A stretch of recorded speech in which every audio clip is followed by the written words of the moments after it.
Yes, can we have your attention? We'll be starting up shortly.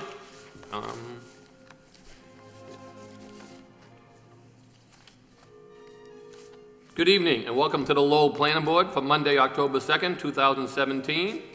The first matter on the agenda tonight would be the approval of the minutes from September 7th. From September 7th. Does any of the board members have any comments or corrections on the minutes?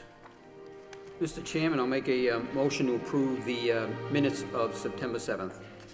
Second. Motion's made and second. All in favor say aye. Aye. Aye. The chair votes yes. Those minutes are approved.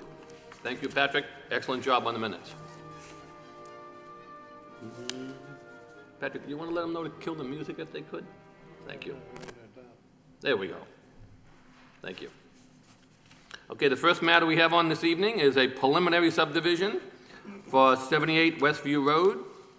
The board will hear a request for a preliminary review of a proposed subdivision at the above listed address. The applicant proposed to subdivide an existing 22,270 square foot lot and build out Clarendon Street to the extent necessary for access to the second lot. May we hear from the applicant, please? Chairman, members of the board, for the record, David Plunkett, representing Roland and Tracy Mainville, the owners of 78 Westview Road. They are the applicants for this preliminary review here tonight. We have some plans. I know that there's a tripod that we could put some on. Where is it? You can use that one, counsel? Yeah, that's fine. Even with my glasses, I can't see, so unfortunately. Well, they're narrow.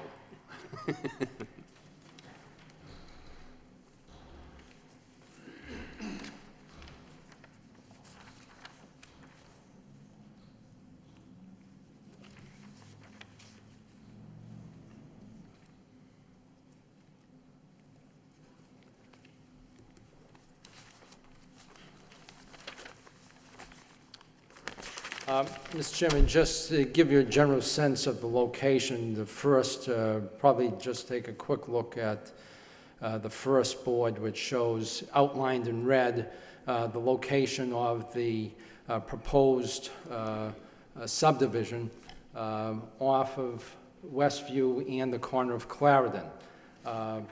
There are some points of denotation there shown in the general area that actually the proposal is very much consistent with a number of the build-outs in that immediate area, which have utilized some of the ways and streetways for the purpose of taking advantage of the lots that were laid out, even though the roadways may not have been initially completed throughout according to the original plans, but this would be consistent with a number of the lots as shown on that board, which is from the City of Lowell's GIS plan, showing that immediate area. Going to the plan itself, This guy can move this.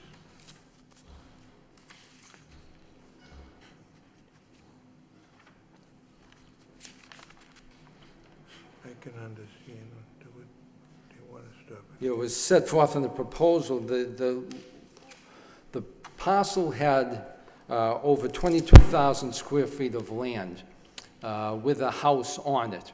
So the proposal is to take the area of land that we have, and the existing home has been demolished, and they're in the process of building a beautiful new home there.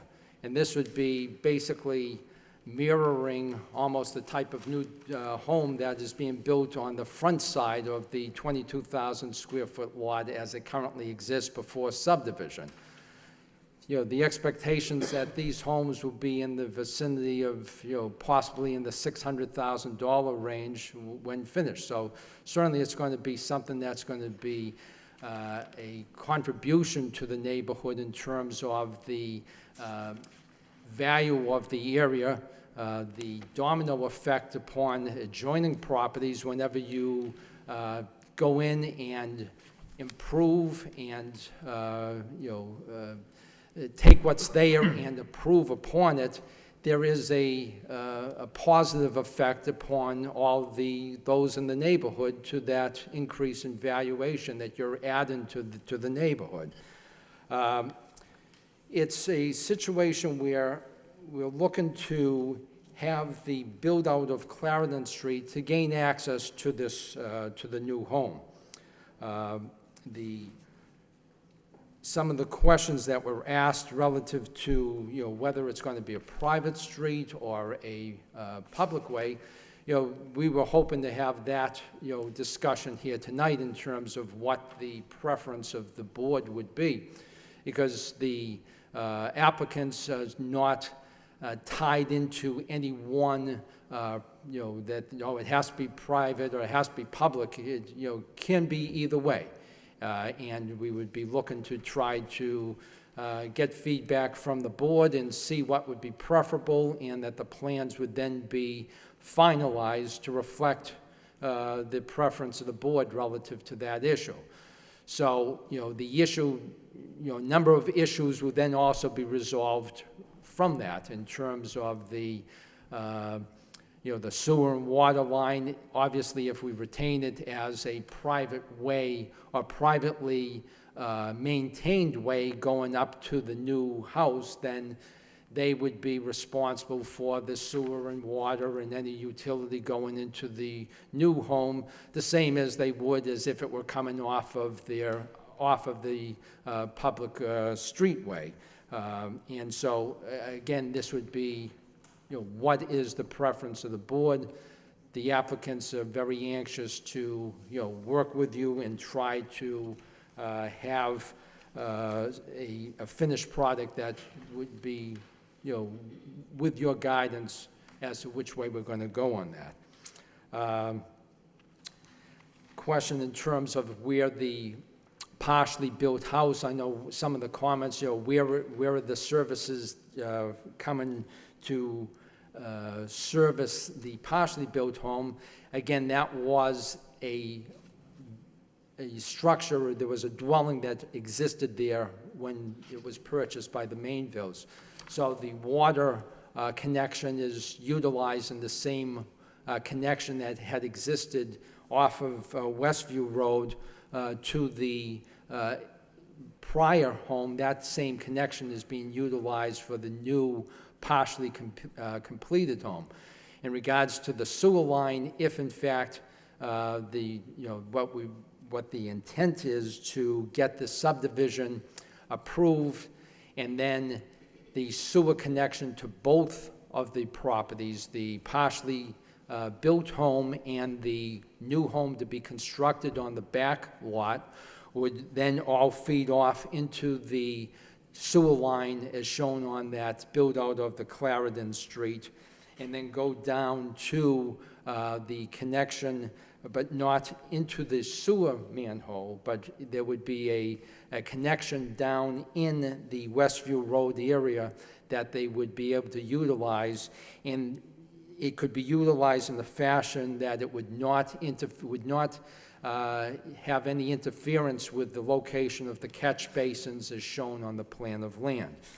A number of the issues that were in the letter from the Planning and Development Office were, issues that we can address in terms of, showing the names of adjoining property owners, the name of the plan to specify preliminary subdivision, specific dimensions on the layouts of the proposed driveway and things of that sort.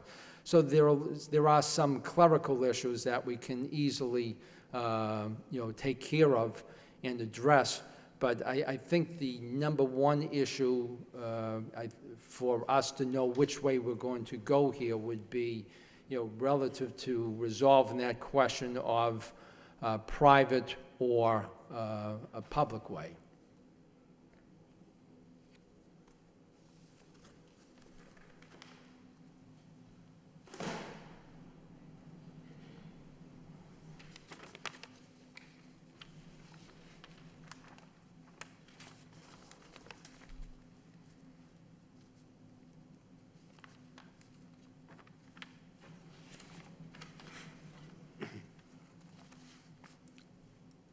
Anything further, council?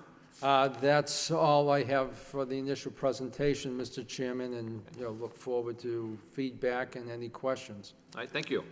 I'm sure we'll have some questions shortly. Thank you. Anybody here this evening want to speak in regards to this project? On Westview Road? Anyone here? On Westview Road? Westview Road? Westview Road? Okay, hearing none. I'll turn it over to any questions the board may have. Mr. Lockhart? On the plan that we have, the front house, the house closest to Westview Road, that it labeled as partially built house, it's on Lot A. Correct. How is that accessed via a driveway? It's not on this plan. The driveway would be, I have Roland Mainville here, who's one of the owners, and he... Just have him might be- introduce himself, please, council? Just say your name. Yeah, my name's Roland Mainville. I will be residing at 78 Westview Road, Lowell, Mass. If you look at the plan, the house faces Westview Road, and if you're facing the house from Westview Road, the garage is on the left-hand side. You'll see a 22-foot bump out. That's where the garage is right now. All right, so it's off of Westview Road. Oh, here's the driveway. Yeah, all right, I don't have it. We got whatever you gave us. Yeah, okay. There's the garage right here, so there's Westview Road. Oh, okay, right, that bump out, yeah, all right. And the other one, just so you guys all know, it'll be the same house except for a little bit smaller, and it'll be reversed. So the garage will be, see where the driveway is? On this side with the bump out, where the wraparound. Okay. will be on this side. So it leads right into, yeah, all right. So, And then one other thing, do you know the distance from the Westview Road and your proposed new roadway into the house? What's that linear distance?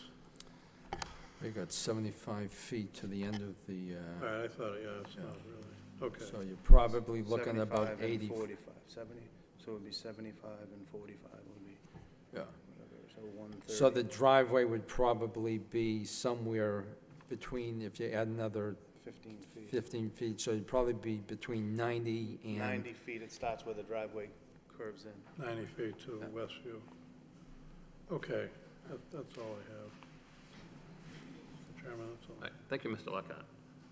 So, so following up on that, so if I'm looking at Westview Road, the driveway's coming into where it says 22.9, is that correct? Okay, all right, just wanted to know, okay. Since you brought up, I figured we'd ask it now, okay. Thank you.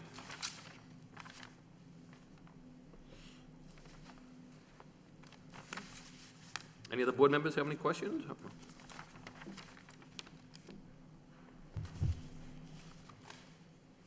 Mr. Snetsky?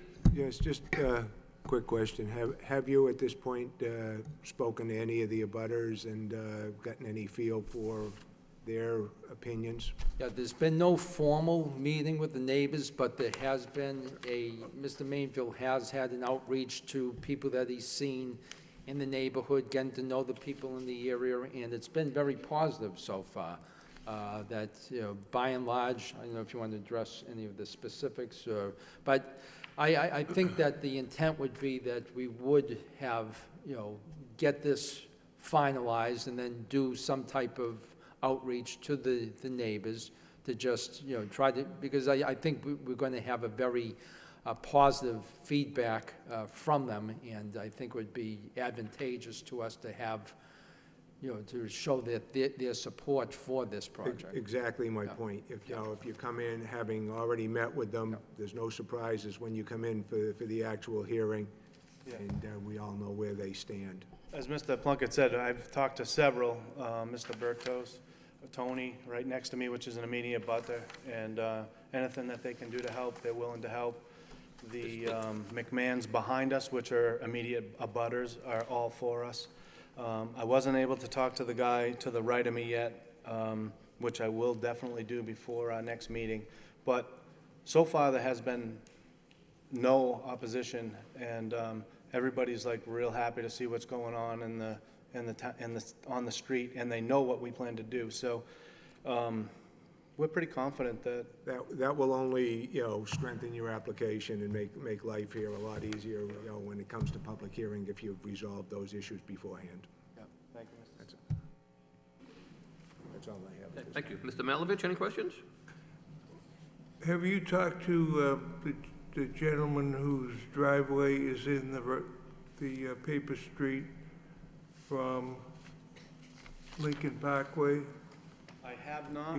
I'm there every single day, and I talk to people that, like, there's a huge walking neighborhood over there that you see people walking all the time.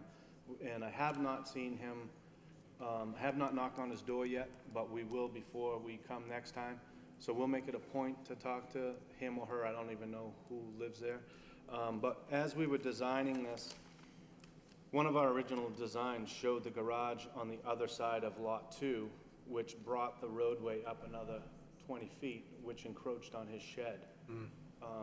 So what we did was, is we flipped the house the other way, put the garage on the right side looking at it from Clarendon, which shortened our road up, which now we have no interference with this existing shed that's there right now.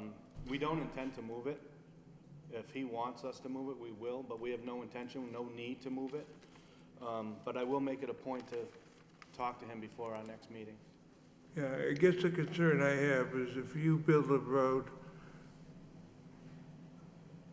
half the way up there, all of a sudden that becomes a cut-through for pedestrians to walk up his driveway and then walk down your driveway to get from Lincoln Parkway to Westfield Road. I don't know what the desire would be. It's actually a walkway right now. People, they use that as a cut-through to go to Lincoln Parkway, to go to Westview, to go down through Mount Pleasant.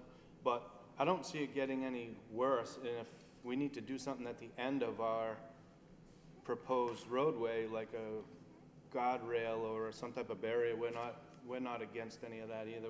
We're open to all suggestions. I'm confused about building just a driveway on a public right-of-way or a paper street that's owned by the city of Lowell. What's the legal relationship of doing that? In essence, you're building a driveway to your property on city right-of-way. It's never, this property was never taken and laid out by the city of Lowell as a public way. So the owners are submitting this application pursuant to Massachusetts general laws relative to the rights of owners of property abutting paper streets. And, it's specific relative to their rights to be able to utilize and, put down utilities, put down whatever is necessary for access and servicing the property that does abut it. So we have to come in under a subdivision rules and regs because of the fact that it hasn't been paved or anything of that sort. And that's partially also part of the issue relative to the waivers that are requested because of the fact that it's not the intent to build it out as a full, complete 40-foot wide way, but it's, intended to build out as under the auspices of our rights as abutters to that way, to utilize it as access to the property and try to limit the build-out to the extent that makes sense relative to what's going to go in there. Okay, are you going to talk to the abutters on the opposite side to make sure that they're clear with, or you get some kind of written statement that they are not opposed to you using that paper street? Right, for your they will access? be talking, and we have talked, you've We already actually talked to him them. today, and he Yeah. was the gentleman, and his name's Anthony or Tony. I should know his last name by now, but I don't. Him and his wife, they were great. And they're the ones that said anything that they could do for us, let them know, and they're in favor for this. So I'm hoping when we go to our public meeting that I can get these people that say they're in favor to come and speak in favor for us. And he is an immediate butter that would be affected by the other 20 feet. But it should be pointed out also that relative to the rights of abutters on the other side, it's still subject to the rights of all those with rights incidental to their property ownership in a plan that shows these ways to utilize it. So, but the good thing is that there has been contact. It's very positive, and the expectation is we're going to have the support of those people that are in the immediate area, because it's going to be good for the neighborhood. It's going to be a good thing to have improved valuations in the houses that are in the immediate area. Okay, now, when you build your driveway, do I have the right to drive down your driveway? You would, same as any dead-end street, if it's open to the public, then, certainly anyone Okay, that... it still becomes a public access. It would be a build-out that, the question is, you can still have a roadway that's built out for, within a way that is public in nature and have, limited use of it in terms of limited obligations to the city relative to the acceptance of maintenance and upkeep by the unit owner, and again, by the property owner. That was, the first issue that we discussed in terms of what is the position of the board relative to their preference. Would they prefer to have it that we set up something and say, okay, the homeowner will now be responsible for the maintenance, or they'll have to do the plowing, maintenance and upkeep of that, because it's a relatively short Right. short way there, so it's probably not going to be that much longer than what someone would maintain and keep up with a driveway. But, certainly, technically in terms of the build-out,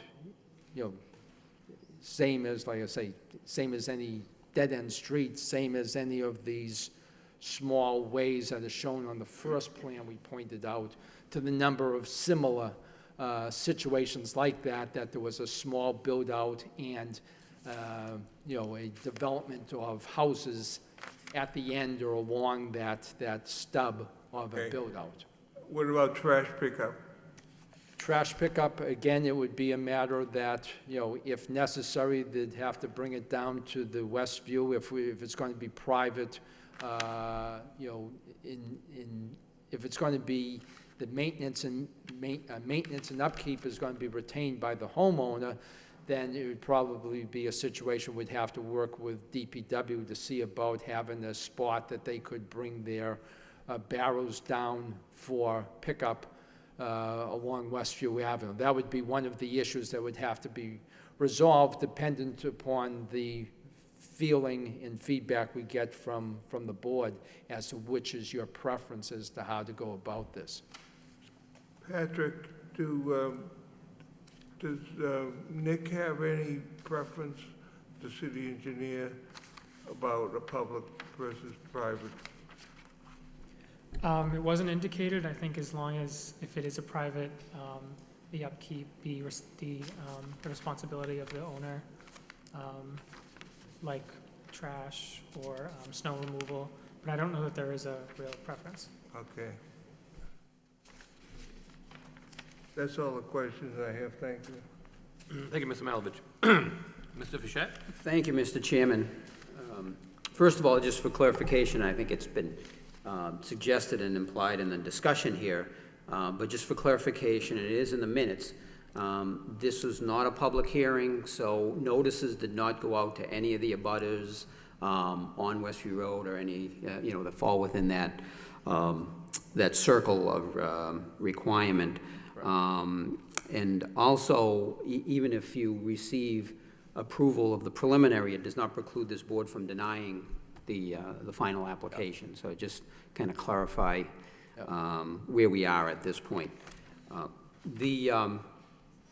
guess the couple of concerns I have, I will say I went out there, and again, if I'm not looking at emails when you're talking, I'm looking at pictures of the house when I went out there. It's actually a very attractive home that you've built that you're in the process of building on Westview Road.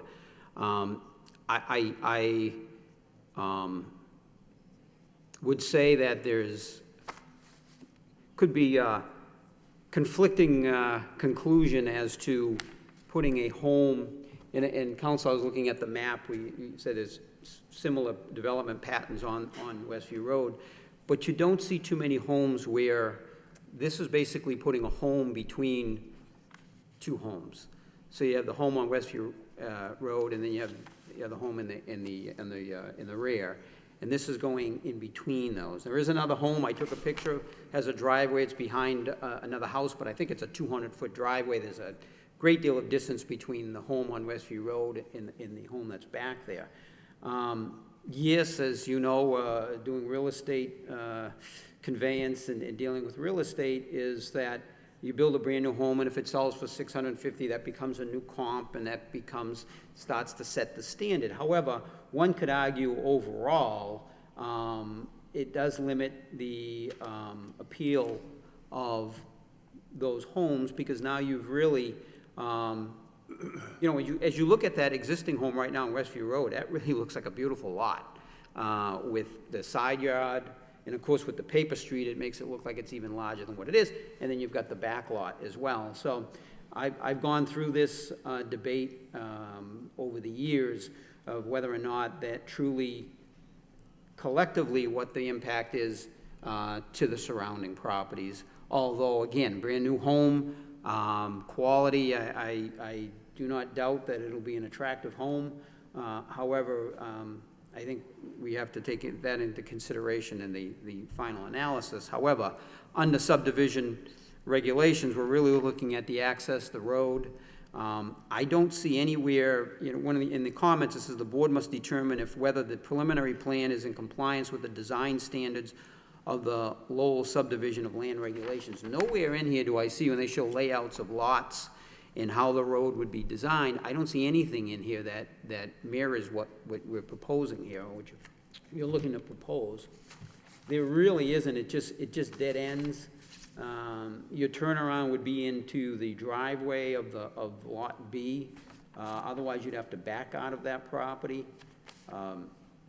Certainly, I think relative to the city and the city's engineers, we've run into this in the past.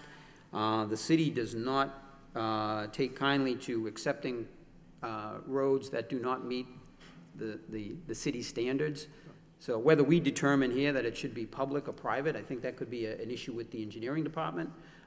If we don't require the full width, the sidewalks, some sort of, and I don't know what the fire department may, have some comments regarding the turnaround, although I think the distance probably would be sufficient, but I certainly would want to get their input on this. But I do have some concerns. Like I said, I don't have any doubt with the quality of the home. I love what's being built there at the moment.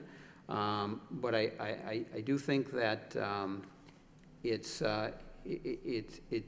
from designing access, and if you would design this as a subdivision and access to a lot, it certainly would not be an ideal design. So those are just my thoughts, Counselor, as to this design and trying to access it through this manner. If it's a private way, I guess I would want some clarification from the solicitor's office as well, if that really would require, it's a paper street, I don't know what happens to the rights of the abutters, and does that require some sort of a real association regarding the maintenance, or can it be just assigned to that one individual household? I mean, if we assume that obligation, that would be, is relative to the maintenance and upkeep of the property, there's nothing preventing the owner of the abutting premises to say, I will undertake and I will be responsible, and that will be one of the conditions for the approval of the build-out. Right. There would be no obstacle to having that as an agreed-upon resolution relative to that. So you don't need you know, to have the other abutters agree to that maintenance and upkeep agreement, or I should say assumption of maintenance and upkeep. And I would, and again, safety is of a concern. The idea of a guardrail at the end of that is not something I think would be very attractive. And I can appreciate that, man. No, I just, but again, I think that accentuates maybe some of the challenges. If we look at that as a possible issue, then you know, what are the options? And is that really, from a design standpoint, from our subdivision land regulations, quite frankly, it doesn't even address that type of design in here. So, and I think that, Council, you did mention you have no problems complying with the technical aspects of the application that are noted here that haven't, at the moment, have not been complied with. Correct. Is that correct? So. All right, thank you, Mr. Chairman. Okay. Thank you. I just have a couple of questions. So, for on Clarendon Street, my understanding would be if the road goes in, as you indicate, Council, you know, we have rights to the middle of the road, and so don't the people on number 62, which would be to the left of the partially built house now, correct? So, and then, so they would have the same rights as you do to that paper street. So they'd be the ones who'd be affected the most. So the other thing would be, if that road goes all the way through to Lincoln Parkway, I don't know who would have the authority to block that road due to the fact that what if somebody wants to come in Lincoln Parkway to do the same thing and now you have a guardrail there? So I don't think you'd be able to block that off, I think, because then people could do the same thing you're doing, come in the other direction.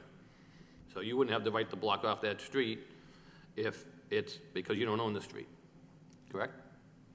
I mean, they could agree to put, you know, like I say, probably a guardrail is not, you know, the. Yeah, but technically it could be in the middle of a street. Yeah, but a fence is part of the build-out, you know, could be that, you know, subject to further review and Because say if someone consideration comes by down the board, Lincoln- if some other plan comes in, it's something that wouldn't prevent somebody from coming. Because if someone comes in Lincoln Parkway, Yeah, they come in and want to do the same thing, put it there, yeah, and Mr. Mainville has sold off house number 2, and now there's a fence there, who's gonna take the fence down? well, I mean, yeah, certainly that. So I that don't would think be you have the right to condition. block the street is what I'm getting at, technically. That, you know what I'm saying, if you're gonna consider it a subdivision, which has to have frontage on the public way, I don't think a private developer has the right to block the subdivision on a private way. I think he's a violation of subdivision control regulation. Yeah, I'm just throwing it out there, because, as we say, this is a preliminary, okay? And you have a turnaround easement. Who is the benefit for that easement on Lot B? That's gonna be an easement with who? The So can the turnaround public eas- pull into Lot B all the way onto that property? The turnaround easement would be for, you know, the safety, you know, fire, police, ambulance, anyone of that sort that you might, and it's sufficient to, it'll be shown to be sufficient to be able to deal with the necessary turning radii of, you know, the fire apparatus and other emergency vehicles in the city. You know, the issue of somebody going down a dead-end street, you know, typically, you know, it doesn't happen often because most times people are going somewhere for a purpose. Right. And, you know, if someone goes down there and says, oh, I turned down this street by mistake, you know, if they pull into a driveway and turn around, that's going to be pretty common, you know, when you take a turn down the street that isn't a dead-end street and you realize, uh-oh, I was supposed to take the second right and I took the first right. So you pull into the driveway, turn around and head back to take the second right. So just, you know, real-world application is, you know, I don't see with this limited area that it's going to be any type of concern that would be a barrier or, you know, a hurdle to, you know, carry out the proposal as we're sending forth here. It would all be fairly, minimal, very, limited times of application that question would come into effect, and I would say it would be no different from. So One of the basically, the 1,000 easement would be for the emergency vehicles? Correct. Okay. So that would bring us to the next question would be, what would be the waivers that you're requesting on this road? Because we're gonna get a feedback from the fire department if it comes in for the definitive. And then the question, well, were those waivers gonna be satisfactory as well to the traffic engineer as well as the fire department? So on the road that you're proposing now, what waivers would you be requesting? The waivers requested were sidewalk construction, granite curbing, and the width. Sidewalk construction, so you're looking for sidewalks on either side, no? No sidewalks? No sidewalks in the sense that, for something Okay, that's all right. that limited in purpose. Okay, so no sidewalks with the first waiver. What are the other ones? Granite curbing, No granite curbing? and the street width, that would have a 20-foot street width. 9 out of 10 times, the engineering department is gonna want you to put in granite, but, okay. So, no sidewalks, no granite curbing, and, I'm sorry, and the third one was Street width, street width. So what are you proposing for the street width? What size? 20 feet, 20 feet. 20 feet of asphalt pavement, And a 5-foot easement. yeah. Yeah, the pavement, in the paved area would be 5 feet off of the property line on the 78 Westview Road parcel side. Yep. And then significantly Eh. larger on the other side. On the proposed house on Lot B, how close is house Lot B gonna be to the property line, house Lot A? Because you gave us a property line setback on Lot A, but not Lot B. Very close. How far would that be, do you know? We have the Well, we have the, envelope, yeah, the envelope is distinguished here with the hidden line on the 45 by 45, and that is the minimum of 10 feet, I believe, from the lot line. And the other side is more, because we plan on putting the farmer's porch on the other side. So facing the house from Clarendon, it would be on the left side. So you would have from house to house, 22 feet. So my question was just, where you see the 11.9 on the Yep. partially built, to the right of that, you say proposed. You don't have a distance between there. I'm just curious what that distance would be. Where you say proposed new lot line. I would say the envelope then is being shown as being 10 feet off of Because the adjoining Yeah, property. because the zone is minimum 10. I know that, I'm just asking what it is. I know what the zone is. Yeah, So I'm just asking if you propose to do the 10 feet, you're gonna do less than that, or you're asking a waiver, that's why I'm asking. Are you doing exactly 10, or are you looking for more? Because you have plenty of room to put in more.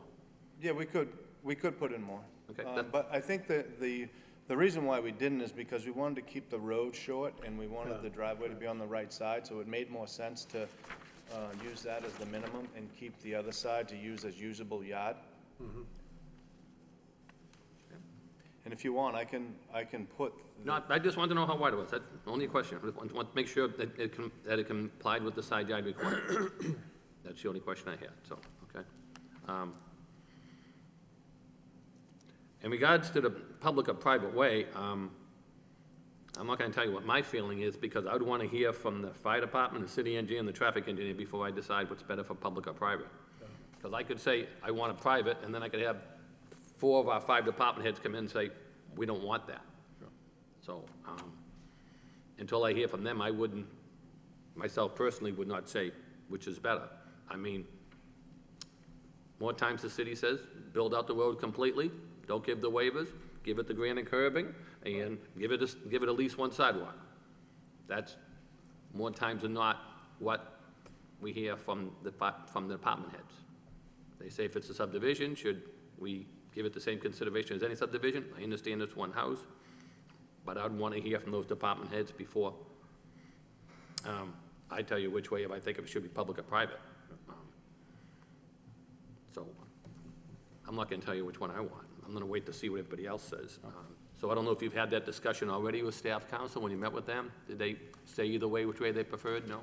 No, the initial meeting back in April, it was more just a matter of, this, almost Like like, I say, we can looks say, good, because, if we say one thing, then you go to all the three departments, they say, well, the board wanted this. I mean, obviously, No, and we rely heavily on that. understand, and we're not locked into any, Yeah, I mean, any proposals, so it's, whatever, whatever the city is looking to do, we're, And the only reason why we addressed it, because it was on one of the comments that came back, so that's why no, what, I hear you. we're just getting a feeling. But as far as I'm concerned, it isn't a far road, but I would still like to see sidewalk on one side.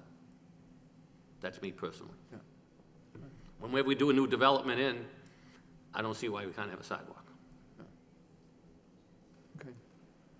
Well, we hear your comment, and, So I mean, that's me personally. I think, it's, it's, you have somebody in this house who wants to come out, to go take a walk on Westview Road. You indicated you have a lot of foot traffic there. Give them some use of foot traffic. Give them a sidewalk where it's safe. Someone's there, you get young children, a woman with a baby carriage or something else, has to go out on a partially built road that has no granite curbing, there's no sidewalk, doesn't have the street width. Just a concern, you might want a sidewalk. I can tell you, since I've been sitting here, most of the developments that come in, especially if they're a little bigger than this, they always want them on two sides. And then we have been pretty good about relying them on one. But preliminary, I'll just say consider how you might be able to use one, just my thought, so. And that's basically, I think, all the comments I have. Okay, access to the right of way, okay, yeah. And like I say, so the main thing, I think the people on number 62, I'm not sure what their names are, because I noticed it's preliminary, so we don't have the parties' names listed there, but I think that's gonna affect their house more than anybody else. So be concerned to see what they have to say. So, any of the board members have any follow-up questions? I think I got my questions down. Well, so,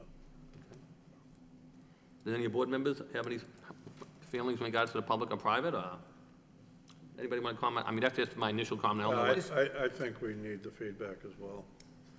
Yeah, I would echo that. The chairman noted, again, when it comes to the standards and design of the roadway, we do rely heavily on the engineering department as well as the city's traffic engineer in taking into consideration their comments. And to the chairman's point, whenever you have an opportunity, the city has taken the posture that if we can get sidewalks in with the intention of, hey, down the road, if we'll say that somehow this is connected through Lincoln Parkway, you already have that and established. I think I'm hearing from the board, if that's the inclination, again, I think certainly more than happy to, we're going to have to submit something with more details relative to the, you can look at that, but I think really it would really add a lot to that house. yeah, okay. Because I that's was what up we're there looking and I for. saw that path that you would, Yeah. and I walked all the way through that shed, and I couldn't tell how wide it was, and one of my questions was whose shed it is, but I think you indicated it was the person who lives on Lincoln Parkway, right? Yes. So I walked all the way through to that shed. And with those trees and debris there, it's hard to see how wide something really is. But like you say, if you have a nice new house back there, and if it's gonna look as good as the other house that's being built that Mr. Fischett showed the pictures of, which is a lovely house, just because you're really not talking too far if you're gonna put a sidewalk in. Distance-wise from Westview to that back I lot. don't think it's an issue. I think it's a great idea. I'm just thinking how far a distance it isn't that far of a 75 feet, it's not a huge, And we like the sidewalks now, we don't like the street, the pavement, then the sidewalk anymore. People are getting Yeah. away from that aspect. So we can minimize the sidewalk a little bit. and obviously it would have to go on our side because that's where the 5-foot easement is, and Yeah. we would actually like that, so. So I think that would add a lot to that home. Someone pulls in there and says, hey, this is nice, I can walk right out here, I can pull right in here.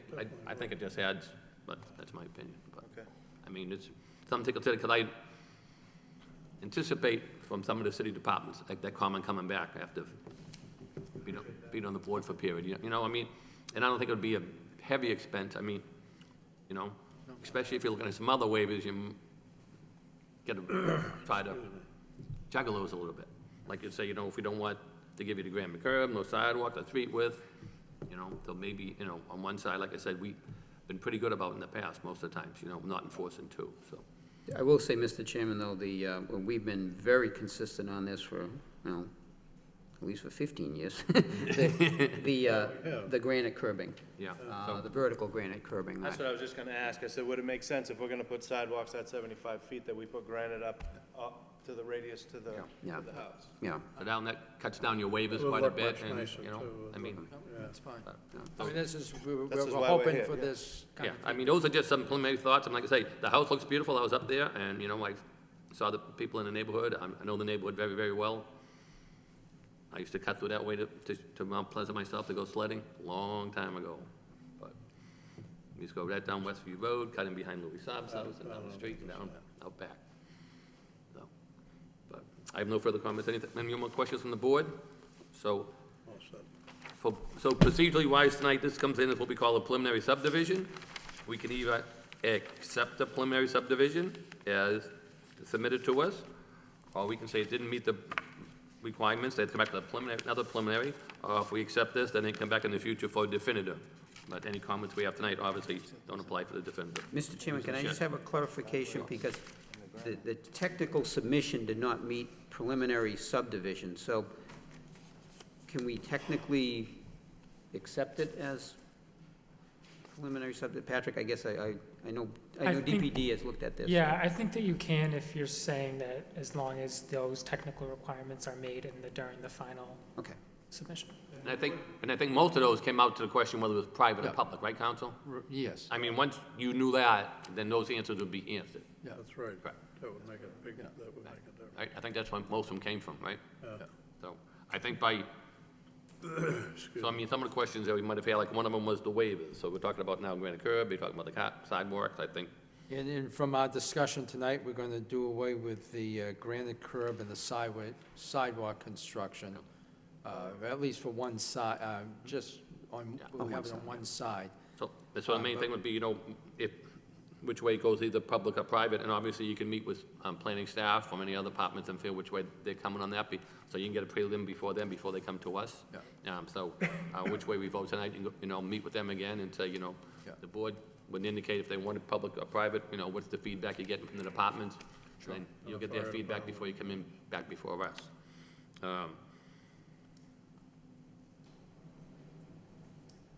Yeah, but I think, like some of the questions, they talked about the turnaround easement, that question was answered tonight. How you'd pick up the trash pickup, that depends on was it public or private.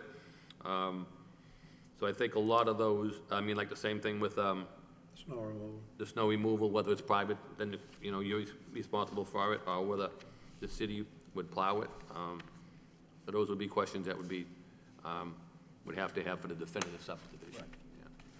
So I think technically, and I'm sure council agrees, we probably have enough to go forward in the preliminary.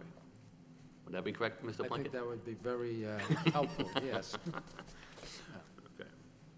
So what's the question of the board? We can either approve the preliminary, and then they can come back to definitive, or we deny the preliminary and they have to come back with another preliminary.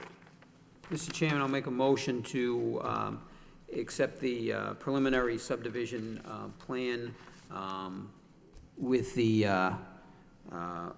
noted technical corrections that will be made to the submittal, as well as the modification of the waivers that the applicant had initially been seeking. Okay, we have a motion on the floor, Mr. Bichette. Do we have a second? I'll second the motion. Second by Mr. Lockhart. All in favor of approving the preliminary plan, say aye. Aye. Chair votes yes. Any opposition? Hearing none, that motion carries. Thank you very much. See you in the future. Thank you, council.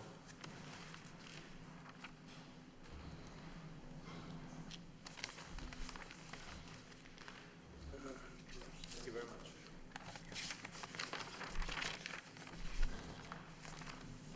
Okay, moving along on the agenda, the next matter is a preliminary subdivision. which was 113 Varnum Ave, / 88 Ellis Ave. The board will hear a request for preliminary review of a proposed subdivision at the above-mentioned address. The applicant proposes to subdivide an existing 15,228 square foot lot and build out Ellis Ave to the extent necessary to meet the required frontage, requiring for 88 Ellis Ave, and the second lot create as part 11 Varnum Ave. And we hear the applicant for that. Good evening. My name is Stephen Mansoray. I represent Right Way Engineering, and here to talk about 113 Varnum Ave and 88 Ellis Avenue.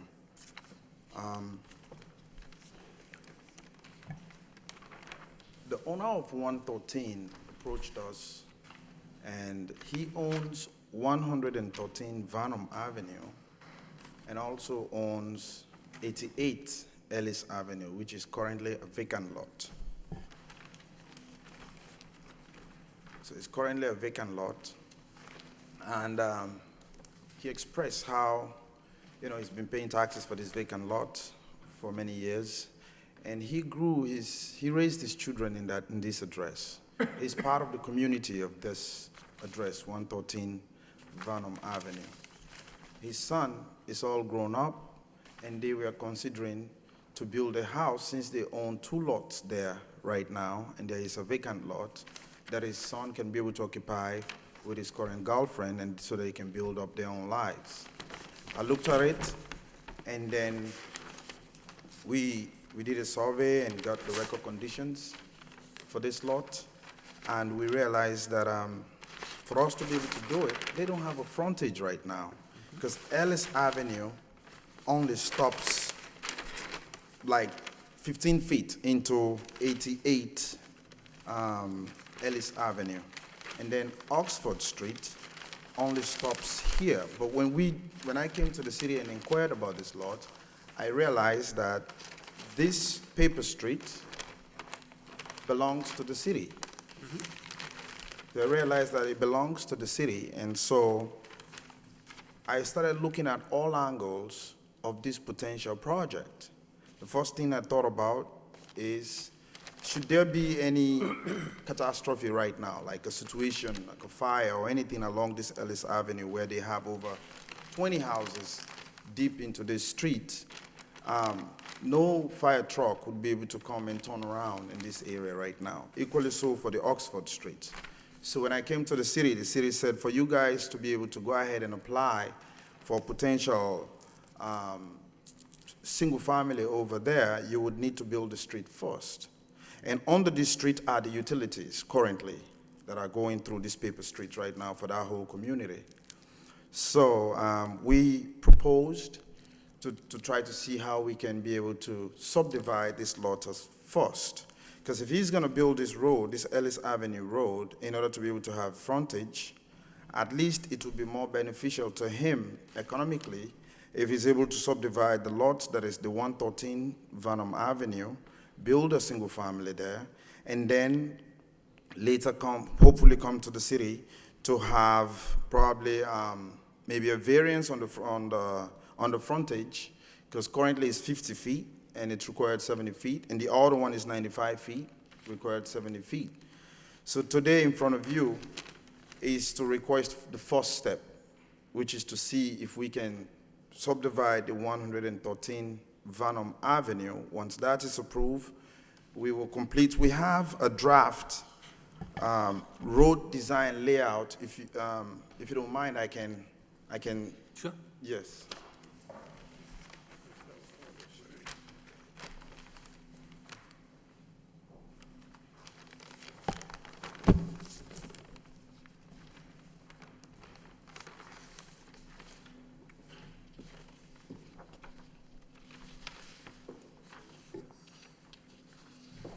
Currently, we are at the very initial stage, and we're trying to ensure that what my client is proposing is something that we can do.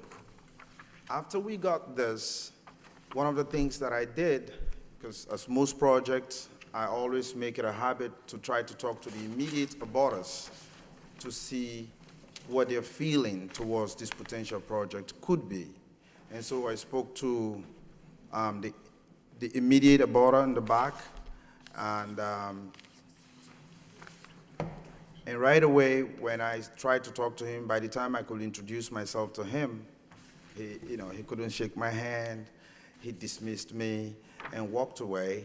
And then, before you know it, he was doing something. In less than 30 minutes after I introduced myself and just told him what I intended to do, he went from door to door and knocked to almost every neighbor to try to create a situation wherein they will not allow the owner of 113 to be able to do what he wants to do for his son and his family member. So, but I was very polite to him. I talked to him, and then I realized that I found out that he has made attempts to the city to buy the city property at least twice, from what I know. No, the street, the paper street that is right behind, that's between my client's lot and the client at the back. That's between Ellis Avenue and Oxford. We've been down there, we know exactly what it is. Okay, great. We're all there, all five of us have been there. Okay, good. Before you come to us, we go to the site, Okay, fantastic. so we know it well. All right, The good. guy sitting next to you, he had the work sign up and everything else, and if he doesn't like you there, he can speak to all the neighbors he wants. Yes. To you whether you can subdivide that road. So That- you can't subdivide the house until you have the frontage on the road. So tell us how you're gonna do the road. Oh, so how I'm gonna do the road? Yep. So what I want to do temporarily, I just drafted what's in front of you right now, what I just gave. That's just a draft. Our intention is to extend the existing roads right now and the existing road conditions, Ellis Avenue and Oxford, and try to see if we can join them. They are about 124 feet apart, linear feet. So from what we are seeing, the current existing road from curb to curb is about 28 feet wide right now. It's a low traffic place currently. It's a quiet zone, so we're intending to do exactly what, to maintain the current existing roads that are there with utilities and drainage to connect those two streets so that at least the fire truck can be able to come from one street and exit the other street should there be any emergency. And so the full design of the road and the details, we intend to do that at the next meeting when we're coming, and I'll intend to continue to work with the engineering team over here and continue to work with Christine to ensure that we meet city codes and we're able to present this to you guys. Well, okay. On your plan, the plan you gave us tonight differs a little bit of the plan we got before, right? Because on the plan that was submitted on Oxford Street, we have a retaining wall. On your plan, it seemed to, the new one you gave us tonight, I don't see that. The record conditions, the one that I submitted is a record conditions plan. And this one that I submitted today is a proposed of what we intend to do. So what happens to the existing wall? No, well, we're gonna remove it because it's along the way. Well, you're gonna remove the wall? That is along the street, that's gonna prevent the street from connecting, because that's a public way where that small retaining wall is right now. So our intention is, once we grade that road and connect the road, then that is going to go. So what I submitted to you today, it's a proposal of what we intend to do. But the one that I submitted to the city is the record condition, the current situation there right now, according to the surveyor.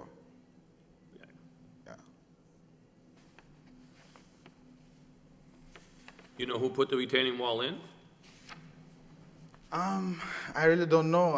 It must be one of the neighbors there, one of the neighbors there, Could because. have been the city. So there'll be a question there we have to find out from the city. Who Okay. put the wall in and why, All right, But, go ahead. So I'm just looking at it quickly. yes. So you're gonna come in and build up Ellis Road all the way down to be the same width and everything else that Ellis Road is now? Fantastic, yes, that's what we intend to do. And what's the width of Ellis Road now? It's 28 feet, Okay. So you need a waive on the street width, right? correct. What other waivers you asking for?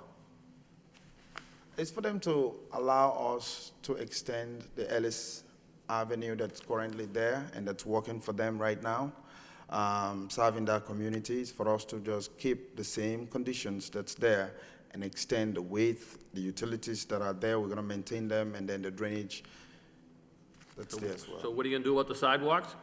Well, we have two potential plans. Either we do both sidewalks at 4 feet wide, or we do one side 6 feet wide, granite curb. Okay. Do we have those plans now? No? Right now, what's showing in the plan is two sides. So it's two sides, 4 feet, that's showing there right now. Because the total is 28, and the road itself is 20 feet. From edge of pavement to edge of pavement. Okay. So you're trying to pick up your sidewalk. It's not on the existing plan, it's on the plan you gave us tonight? The plan I gave you tonight shows 28 feet. Can you show me on the plan we got tonight where the proposed sidewalks are? I'm having a hard time finding them. I mean, because if it was any smaller, I'm sorry? your plan, it's so small, I can't read half the stuff that's on there. Go ahead, guys.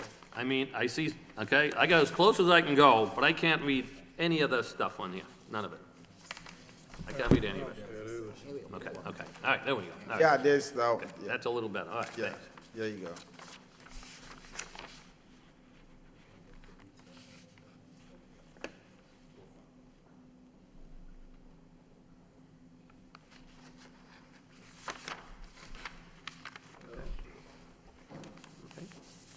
Okay, go ahead with your presentation, we'll come back to you. Go ahead, anything else you want to say? So, I'm here to have a preliminary reaction from you regarding what my client intend to do. It is very clear to me that, again, one more time, I'll mention about the neighborhood or the borders, that they're gonna maybe resist or reject what my client is trying to do, and I'm here to make sure, at least, so I can hear what recommendations you have. Don't they have the right to vote? Oh, yes they or no? do. They do have the right. All They right. do have, and I'm not against that right. Because, okay, so Yeah. I mean, if they were all in favor, will you be complaining about that? No, I wouldn't be complaining about that. So if a gentleman doesn't want a house on a certain street and tells you he doesn't like it, I don't see anything wrong with someone telling you their opinion, because they're gonna be here. Maybe they're here tonight, or they'll be here at the next meeting. Because I know that most likely, when I went down there, the person that abuts the property, which was, must have been, I would bet would be the Sierra and Zapata, I believe. Those would be the people, I think you were probably talking to, those are the ones who are closest to you. That's right. Which would affect them the most. Okay. So I mean. But this is But I mean, if they want to go and speak to the neighbors, they can.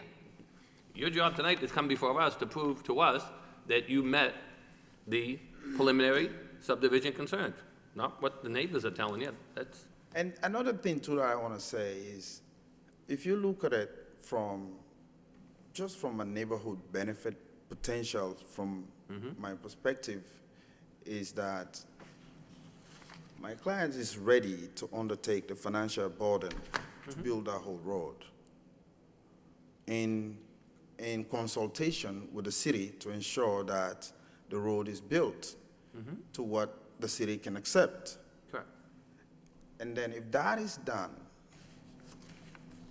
I believe it will help, like I said earlier, with, fire truck, travel around that area just in case of an emergency. So in case those abutters are here, I just want to encourage them too to look at it from all angles also, to see that there could be potential benefits. Because most times, from my experience, a lot of people like to keep things the way they are. And when you want to change anything, sometimes it becomes challenging. But sometimes if somebody just step back and take a look at the bigger picture and look at everything, you realize that at the expense of one of your neighbors, many people might end up benefiting, Well, So- as it is now, I'm sure the fire department comes straight down that road, and as far as it has to go, would stop right in front of the house. That's right, on Ellis Ave, but a longer truck may not be able to But turn I mean, if it around. comes in the subdivision, we'll be receiving comments from the fire department telling us what their concerns are, Okay. not anticipating what their concerns are. Okay. So, do you have anything else anything further you want to expand upon before I open up to the public and the board?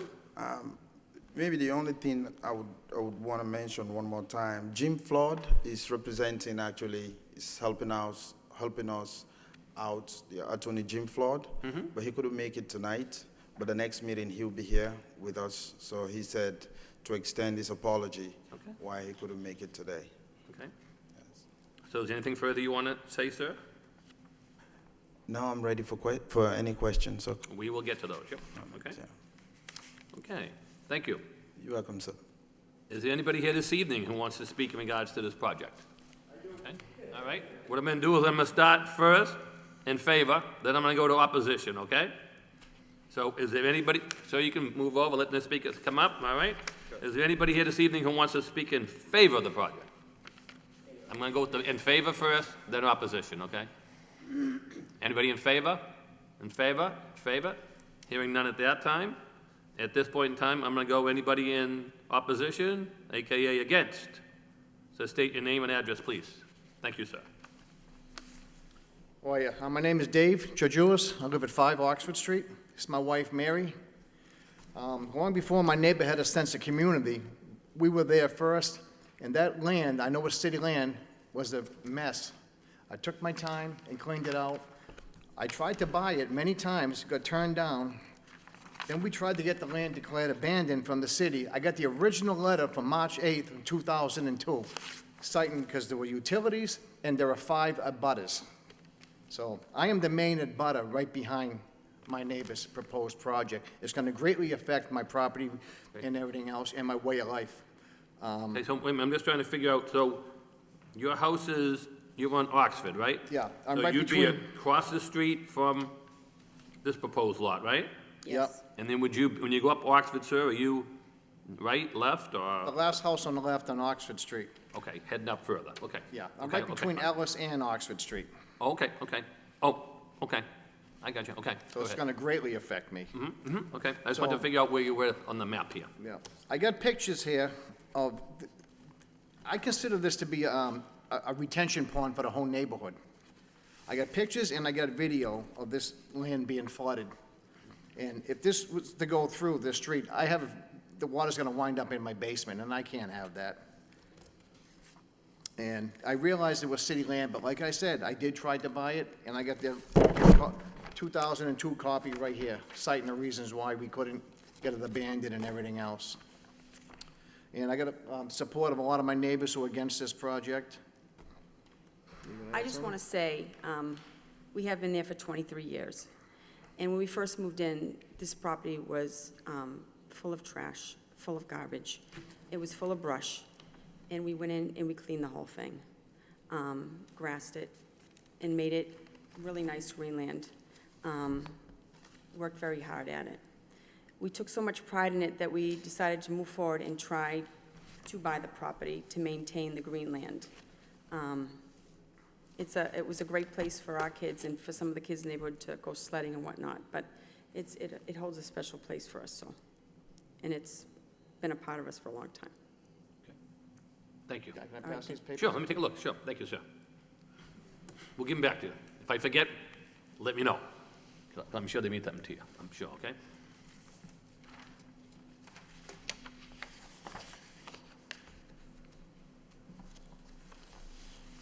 We got video on the phone this summer of a storm, and you can see the water filling up inside there.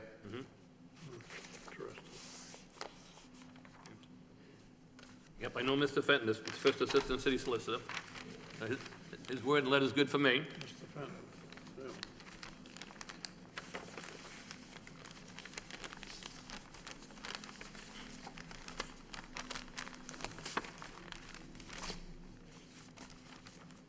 You have them pass throughout the board, sir, we'll give them back, okay? And let the other board members see them, and then we'll give them back. We'll pass them over to Patrick when we're done, and then Patrick can get them to you, okay? All right? So, anybody else want to speak in opposition?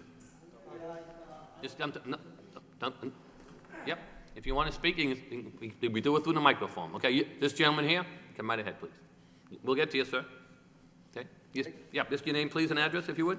I thank you for listening to me. My name is George Diemsis. I live on 80 Ellis Avenue.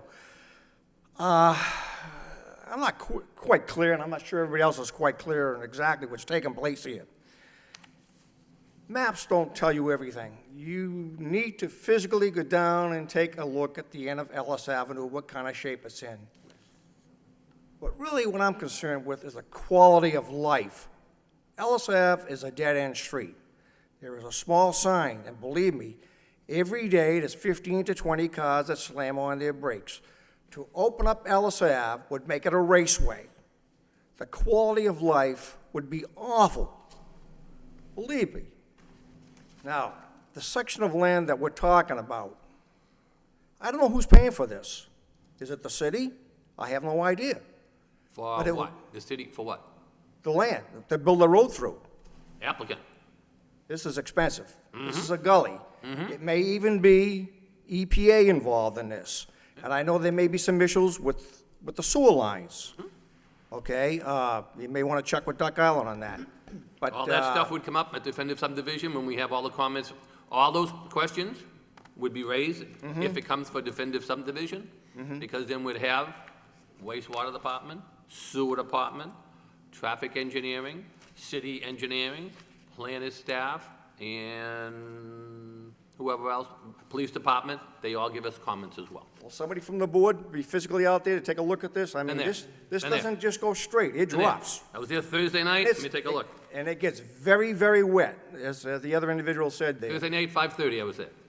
I was there Thursday night at 5:30. All right. I sat right at the end of the street, looked at the gentleman's house to the left with the work sign on, looked into his lot. Yep. Sat right there at the dead end as you proposed. Yep, sat right there for about 20 minutes. And Okay. I know other board members are up there too.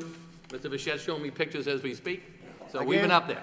Again, my real concern here is the quality of life, what it's gonna do. There are no sidewalks at that end of the street, okay? Nor do I wanna see any. But what I would like to see is somebody put a big sign in there that says dead end. Thank you. You're welcome, sir. Thank you. Anybody else? Yes. Come up here, please. Just give your name and address if you would. Thank you.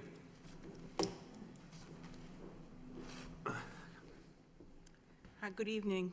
Audrey and John Vega. We reside at 2 Oxford Street, the last house on the dead end.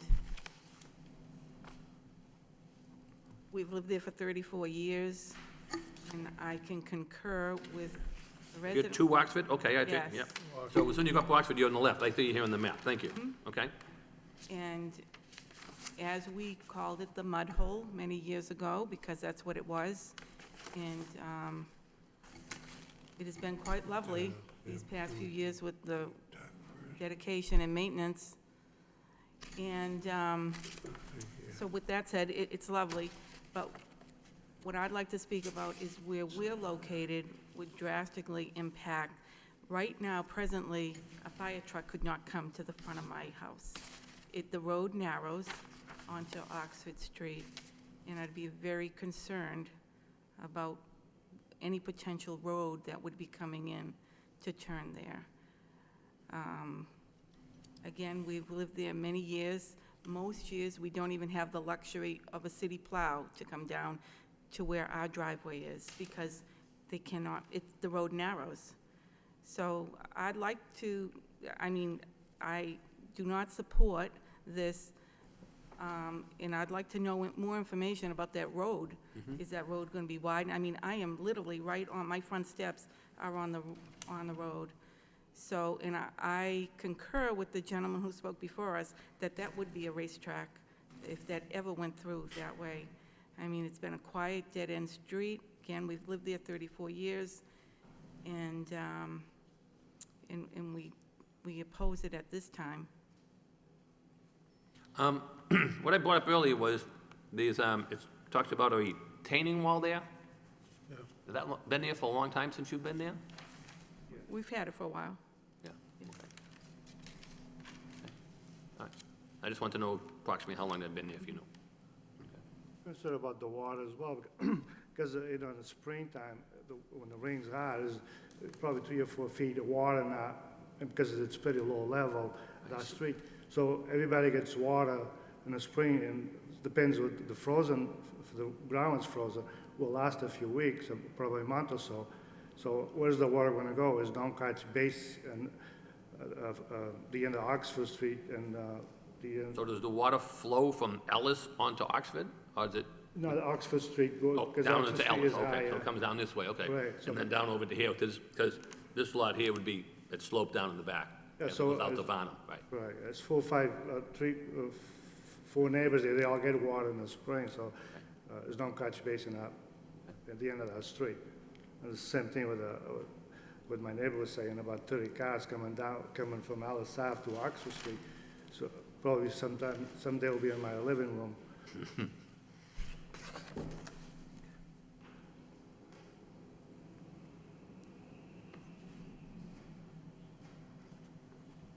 Thank you. Anything further you want to add?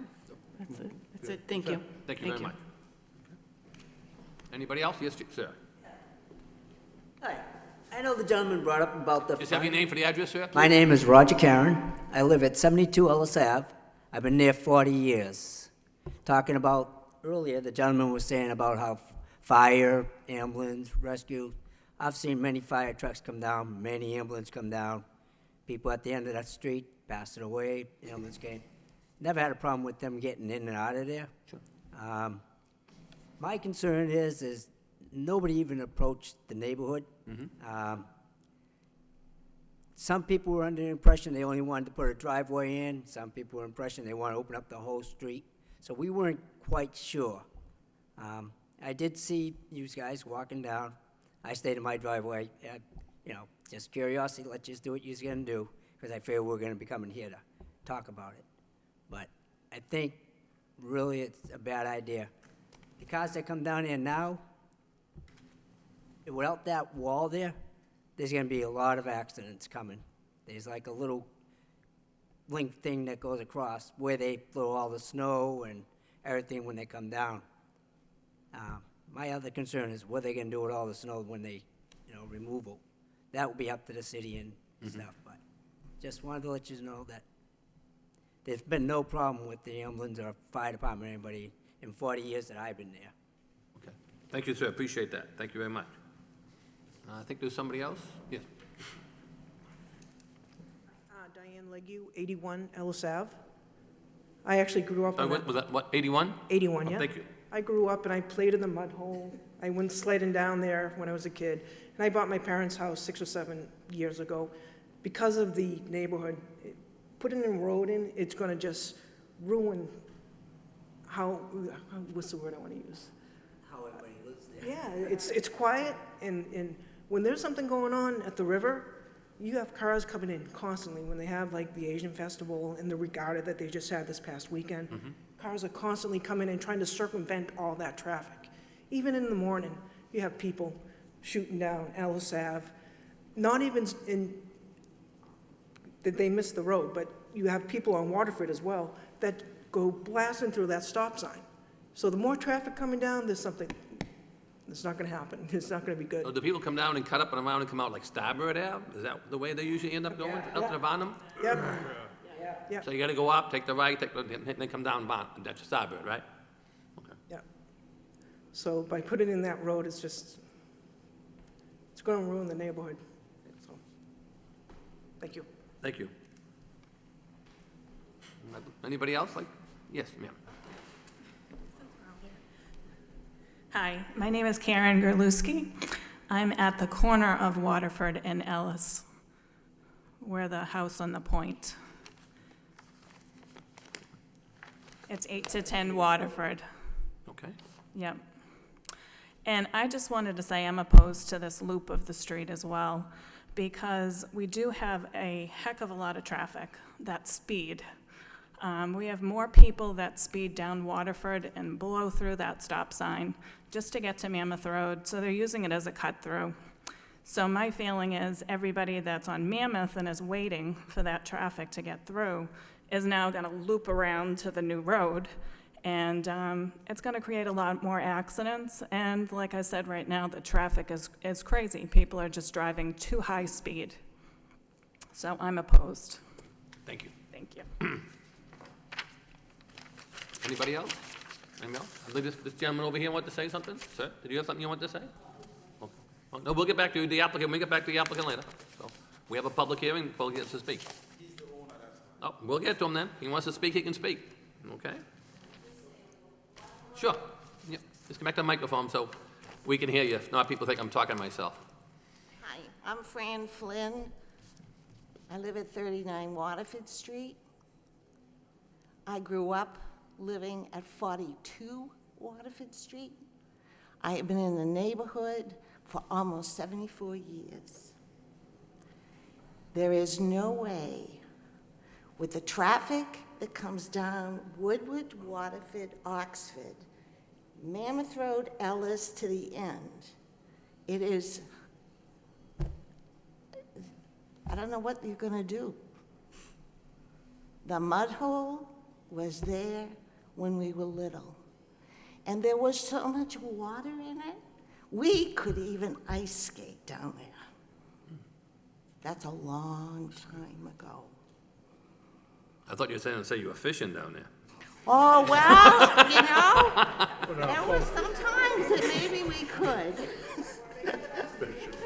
But I really think that this proposal, they would never, the city would never allow Ellis Avenue to go to Starboard because it was going to create a racetrack. That's more than 50 years ago, okay? That's a long time ago.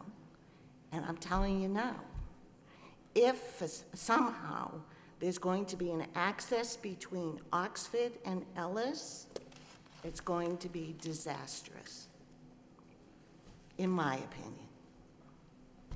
Thank you for listening. Thank you, ma'am.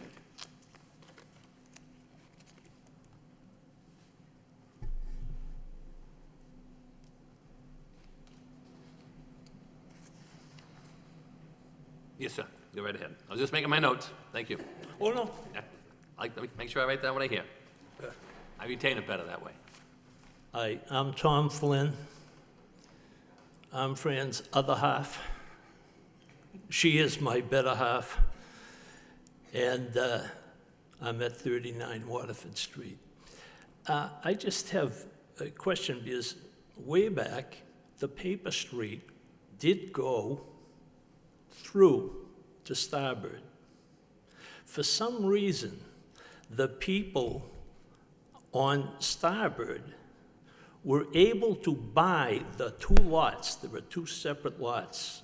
I want to say one is 13 on the GIS map thing there, and another one is, I want to say it's 15 or 19.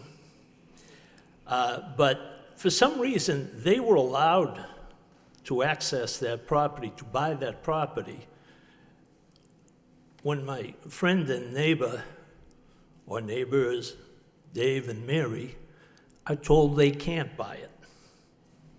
And if they were able to buy it, then this whole discussion would never have taken place. So I just want to, I really wish I had an answer to why those people were allowed to buy the property and they aren't. Thank you. Thank you, sir.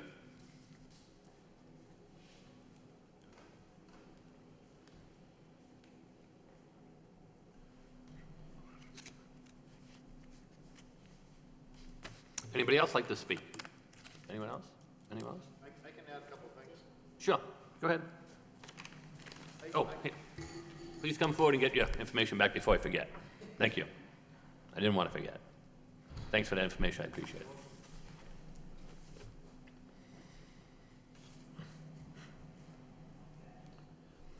I went down to the city engineering's office too and find out how my other neighbor was able to buy those two pieces of land, but I never really got an answer either, so. The only way you'd probably be able to figure it out, registry of deeds. Yeah. Because then you have to do a title search like lawyers have to do when they do a thing. So the question, and I don't know the answer, but more times than not, you look at it, so like when you bought your property, on that title search, it's gonna say who you got it from, when it was built, what dimensions are, what your plot plan is, and all that information. So a lot of times like that is, you know, maybe if the city hadn't put any wires in, didn't do anything, and the city didn't want to develop it, Yeah. because once they start putting the sewer in, you know, the overhead Sewer utility. goes right through, yeah. Yeah, so maybe now that stuff is all here, what wasn't before, and the city didn't want to do anything with that road, so maybe this Yeah. city allowed it to be sold. Yeah, I just But once want- you start putting all the, Okay. you I know, the was just easement of the, of the Yeah, I was just sewer, trying that to kind of gain stuff in, information, yeah. that might be more the reason why, but, Okay. so legally is, but I, you know, it takes a little it used to take a lot longer to do research at Registry of Deeds, but now the lawyers who do a lot of work at the Registry of Deeds, they pay a fee and they can do it on their computer. Saves them from running to Registry of Deeds all the time. But they thanks pay a for your fee for time. access and they can do the whole title search right from a computer. Thank you. Excuse me. Anybody else want to be heard before I turn it over to the board members? No? Did you want to say something, sir? Just come to the microphone, please. Yeah, just come to the microphone and give us your name.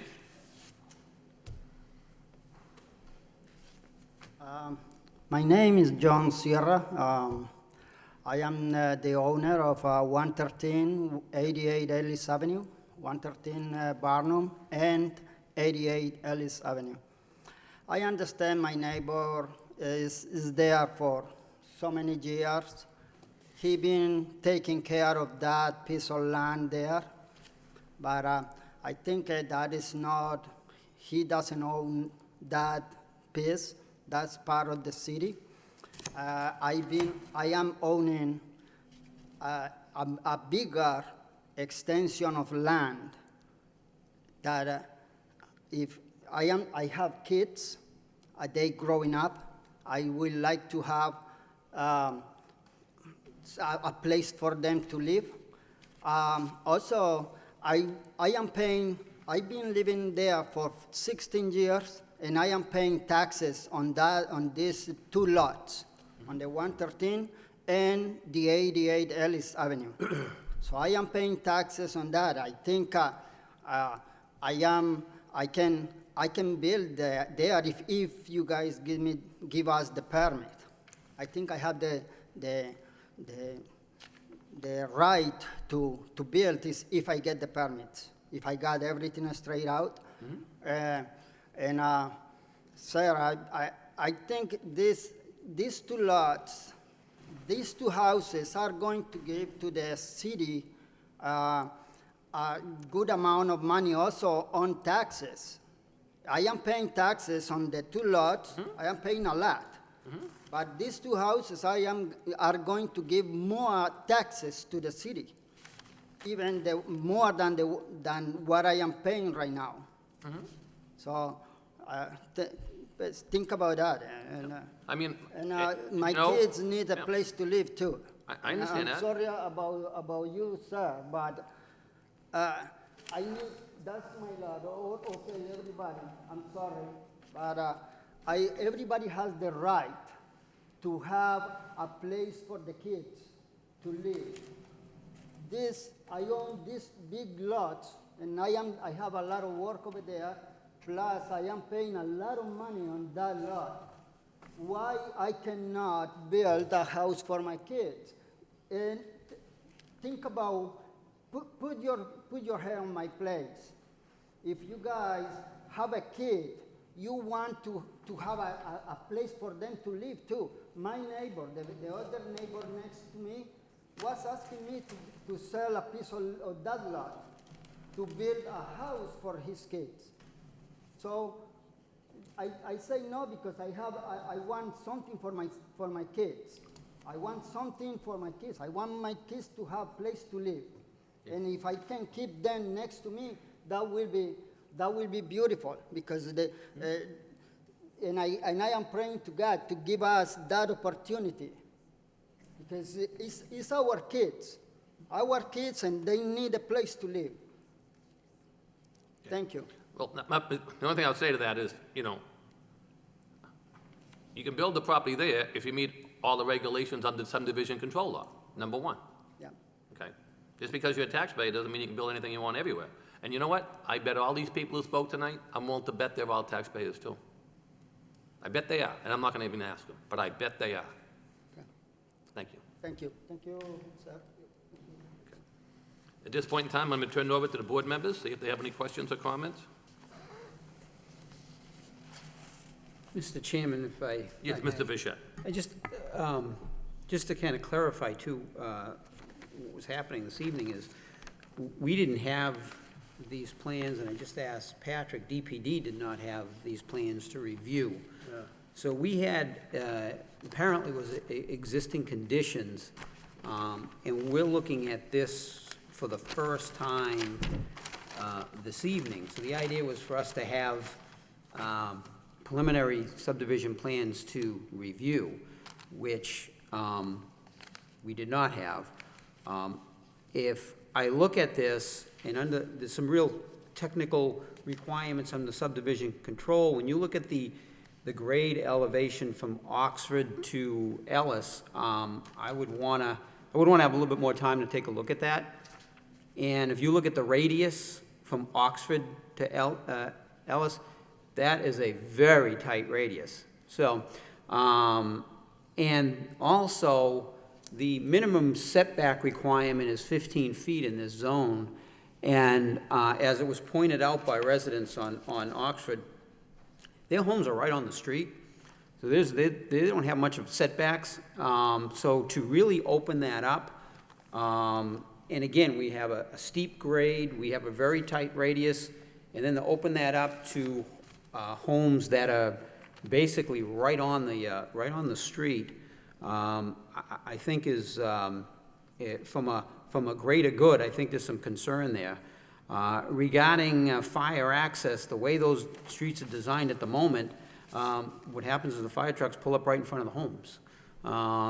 So from that aspect, again, we're just looking at this for the first time this evening. That's not the way this is supposed to work. Also, on Lot C, what is the frontage that's being proposed? I appreciate all the comments that the abutters. I'm sorry, what is the frontage on Lot C? It's 50 right now that's there. You mean the empty lot over there? No, what you're proposing, that's what I'm trying to decide. So the plan you gave us this evening. Yes. Because we're looking at this for the first time. Yes, So- I understand. So right out of the chute, not the way it's supposed to work. Yeah. So, you've got two lots on Ellis Ave that you're looking to? So one of it, that is the 113 Varnum Ave that has been subdivided, the frontage of it after the road would have been built would be 95 feet. It's currently 95 feet. In one of the GIS printout that I handed over, the dimension is there, and one of them that I handed over. Yeah, I'm sorry, I am still confused. On 11 Ellis by- Ave, are you going to have frontage on Ellis Ave? Yes. So what is the frontage on Ellis Ave going to be? Yes, so let's say, for example, the subdivision is done. The subdivision is done. Right, yeah, assuming what you're proposing. Yes. Based on what you're proposing, what is the frontage going to be? So it's going to be 95 feet. For which lot? For the lot that is going to be snatched out of the 113. Lot 2 in the rear. You see that? 114.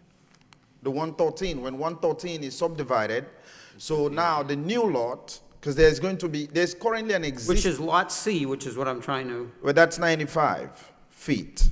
pardon me? 95 feet. Sorry, 95 feet. One plan says it's 82.5, the other plan said it's different, so I don't know if it No, changed. this one, This one here? Yeah, that's right from the state. Which is the one we're supposed to have before Yes. tonight's meeting. Okay. So that one says 95. I don't have that. Do you have that one? I have the one you gave us before, which says 82.5. So did that change? Where? Right here. Existing 82.5, corner to corner, Varnum Ave. Right there. I didn't put it there. It was there when I got it. So did that get larger? No. Sir, the existing condition plan that you gave us, we were talking about Lot C. Yeah. And that's showing 55 feet on the existing condition plan that you gave us. That was the Yeah. only one we had prior to tonight. There's only 2 lots there. Right. Yeah, but you're looking One to make lot. it 3. So the 1 lot, let me, Well, we there will, were two. I'm sorry for any error, and we'll correct it and present a clearer plan. But this is what it is. The lot, the existing vacant lot that's there right now, the 88 Ellis Avenue, is 50.5 feet frontage right now. And the other lot that is going to be subdivided, and then the back of it now would be Ellis Ave, and that is 95 feet, and whatever discrepancies would be corrected.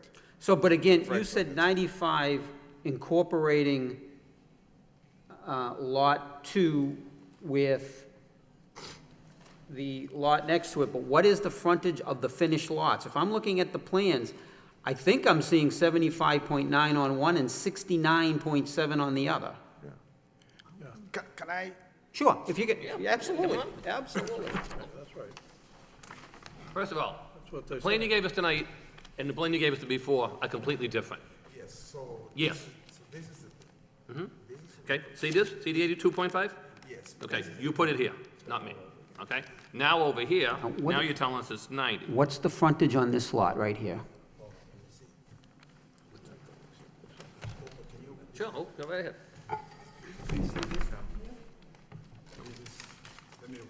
Okay, so, okay, so,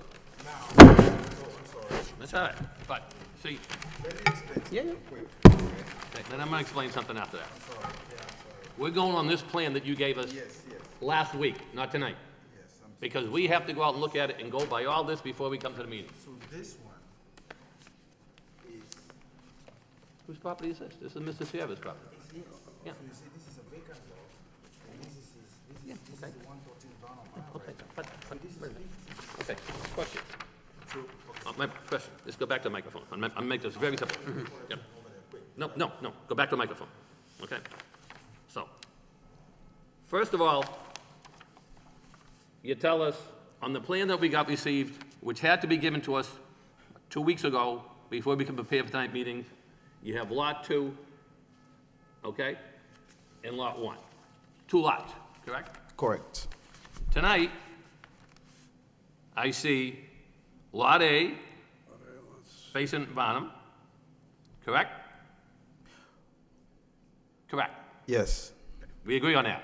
Lot A facing Bonham, where he lives now. correct, Correct. Behind Lot A, you have a Lot B, correct. okay? Now, where did Lot C come from? So if you look at the other plan that we, Because the dimensions you have on Lot 2 is not the same you have on Lot B and C. 2 different sets of plans, correct? yes, and let me Can I explain something? let me answer that quick. Okay, and I'm gonna explain something here. We needed all this ahead of time for the preliminary approval. You didn't give it to us. Yeah. You did not meet the preliminary approval requirement. Okay. So you can go ahead and say what you like. All right. So this is what I wanted to say. Because on the second lot, somehow, that lot grew from Plan 1 to Plan 2. No, it didn't grow. What- This is Then one of these is incorrect. correct, and that's what I want to distinguish. Okay, and that's what I'm gonna distinguish. Okay. Go ahead. So this is the thing. The second plan, the proposed that we're talking about, we were thinking about subdividing and making the possibility of all 3 lots in a way that could potentially be able to meet the frontage on both lots, so that we will avoid the variance requirement for Lot C.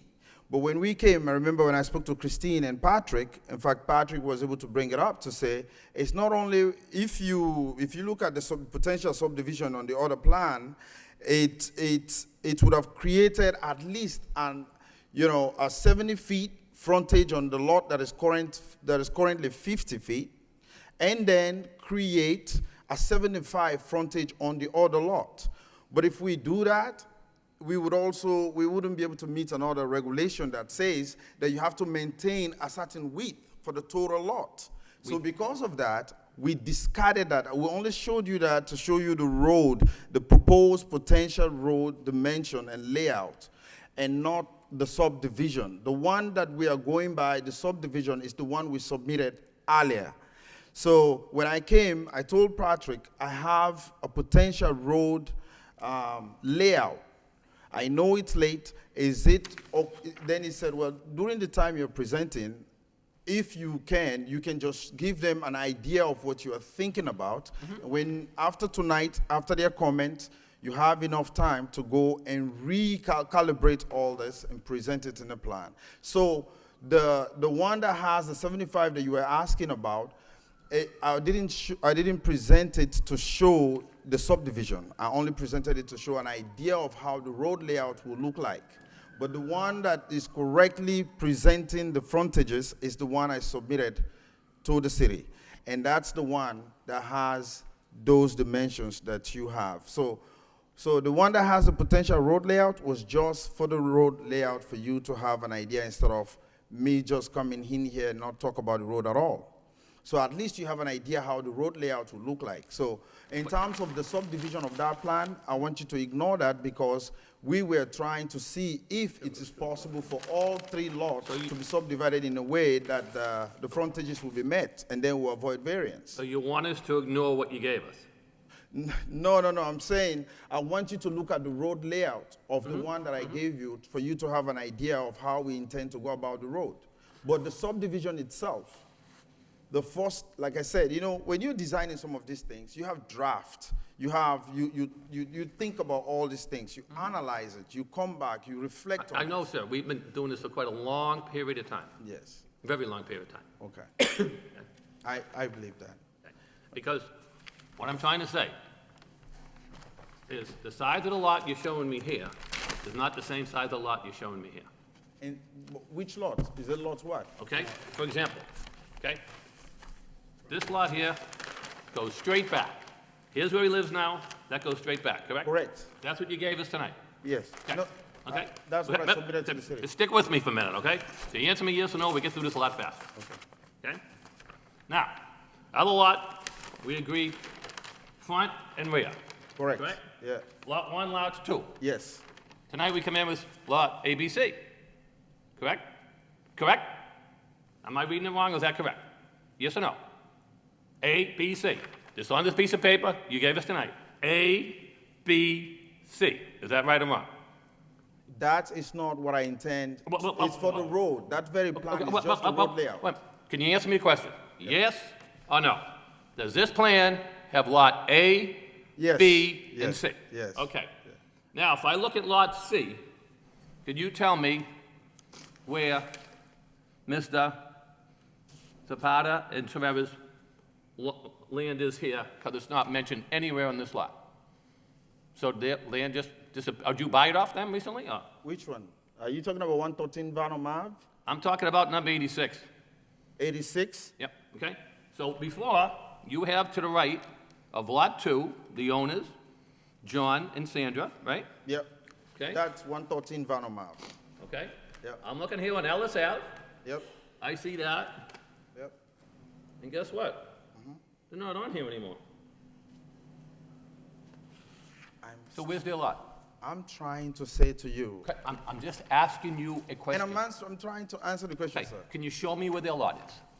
So you see the other plan that... Come here and show me the lot is. Just show me where the lot is. Because your whole dimensions of this changed from here to here. This goes straight back. So how did he pick up all this land? No, so this is the thing. Here is this lot, and this lot goes straight like this. That's how it's supposed to be. Yeah. This is how it is. Right. Okay, whose property is this? This is Mr. John. The owner of this owns So- the same thing. So when did his become an L shape instead of straight back? So that's why I'm trying to explain to you. So I'm just asking you, when did this change? I'm asking. Go ahead. This didn't change. You see, it's still the same. It So- did not change. So, It's still the okay. same. And then we subdivided here. Okay. But prior to all the reason I gave you this was not to identify how the lot layout was, but the road potential, what we are thinking about in terms of the road, because in terms of the lot, we were trying to see if we can avoid the variance for this 50 feet. That was why we were trying to see if we subdivide and instead of just one subdivision, we do two subdivisions. We may meet the variance for this road by making it 70 feet and this one 75 feet, but we will lose the requirement for continued width, because the width at this end will go out of compliance. Okay. So then we forgot about this layout, and that's why we presented this layout. The only reason I took out this was because of the road, because maybe there might be questions about the road, and this is the road, but this whole thing is represented here. So this is not an existing correct plan? No. Okay. This is a proposed just for the road layout, just for the road layout. Okay. So the people who you have here, who live around here, this stuff is incorrect. Well, the Okay. only side that is incorrect is here. That's it. It's only That's all I here, want to because know. this was So a you agree with, proposed so you agree with me that's incorrect? thing. This one, yeah, but this Okay, was a rough idea. that's all I want to know. We agree it's incorrect. Thank you. That's all I want to know. All right, thanks. I mean, 'cause this is the one you gave us tonight, and you want us to study it, and now you agree with me it's incorrect. All right, that's fine. All right. I'll go back to Mr. Fischett. Thank you, Mr. Chairman. I think, obviously, that accentuated the fact that it's a little confusing the way it was presented, and the fact that we didn't have any of this in advance, and to look at the road design and the lot layout is important, because, as you indicated, you provided then that for the road design, but not the subdivision. But this is preliminary subdivision review that we're looking at right now. So, in the context of Lot 2, then what is the road frontage on Lot 2?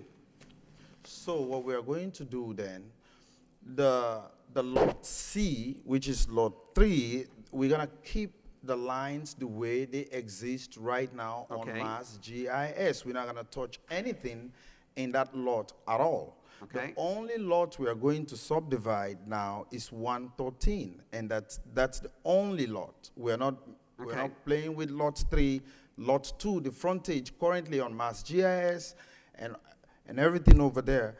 So, back to my original question, what is the frontage of Lot 2? It's 88 feet. What's written there in the record conditions plan.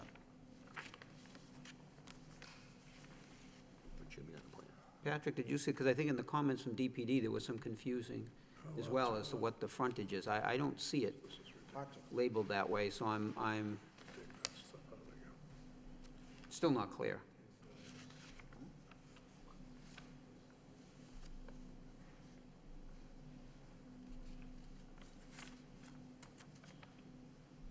Yeah, so it's not mentioned in the comments, and I don't have a GIS in front of me, so I'm not sure what the No, it frontage should be is on the plan. myself. I mean, very simple. Yeah. You had it on Lot 1, you should have it on Lot 2. So we haven't established the frontage. I think we're just looking at the road proposal was just handed to us this evening. I think we've got some grade issues, and I think we've got the radius issues. I think we've got some concerns regarding the existing homes on Oxford, if in fact that was to create a loop. I don't think that was actually designed to be able to handle traffic going through there.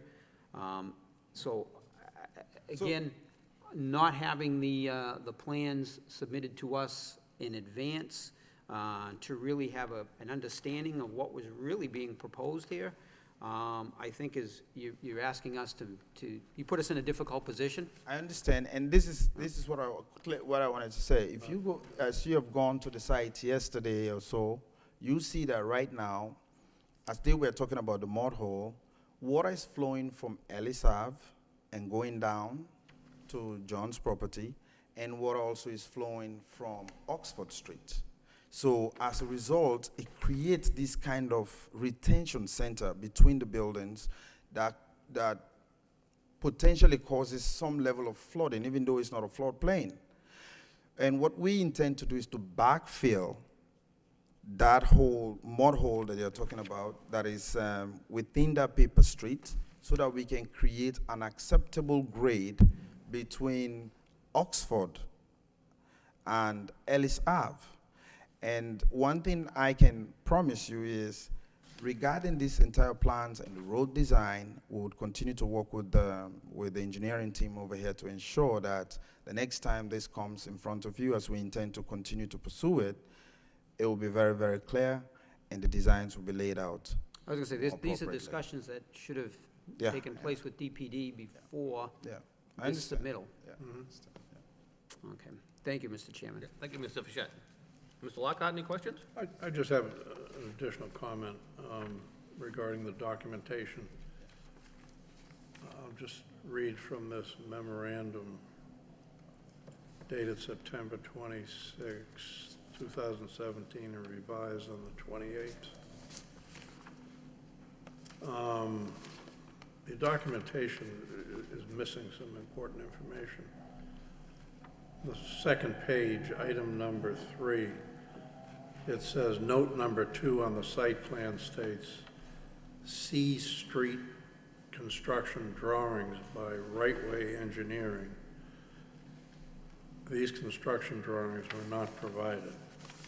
On the third page, the building department's comment was 780 CMR. He recites a particular paragraph. It is unclear if the city Lowell Fire Department would have adequate access to the proposed lot. Should be improved with a structure. You gotta show these things on the plan. And the engineering department states, the plan is incomplete. I need a profile and typical cross-section at the very least.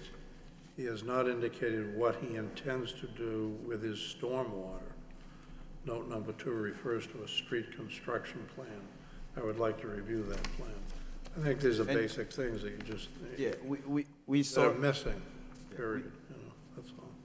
Sorry, we saw that comment as well. It was emailed to us, I think, on Friday or so. And we intend to provide that information to the engineering. And the stormwater management design will all be laid out and be provided to them. Mrs. Snetsky, any questions, comments? Dick? I think you jumped the gun here, and I think you brought in an incomplete, plan, and, you best present the plan in its proper form before we can even consider it any further. That's my opinion. Thank you. Mr. Thank you so Malovich? much. I would like to reiterate what my fellow board member has said. This isn't ready for me to say this is a preliminary plan that we can't vote on tonight. I can't do it. Thank you. Okay, what's the request of the board? The question is either we accept the preliminary plan and then come back for division, or we deny the preliminary plan, they have to come back with another preliminary plan. Mr. Chairman, I make a motion to deny the preliminary plan. It was an inadequate submittal and did not meet minimum standards required in order for this board to make a determination to move forward. I'll second the motion. Motion made and second. All in favor, say aye. Aye. Aye. Chair votes yes. Any opposition? Hearing none, that motion carries, so the preliminary plan is denied at this point. Thank you very much. So you do, when you bring the plans in, you have to give us all of it at once. Yes. So when we get them tonight at the meeting, No. doesn't help you, cause. We will correct that. Because, we've been out there, we've studied this, Yeah. spent a lot of time in it, then we come in and get another cross-section of something, and things change. True. So when we have everything together, it's much easier Yeah. for us to follow you, instead of getting one plan here, with 3 lots and 2 lots, and therefore it's incomplete. You're right. We'll come back. Good luck. We'll correct all that. We wish you well on that, thank you. Thank you, yeah.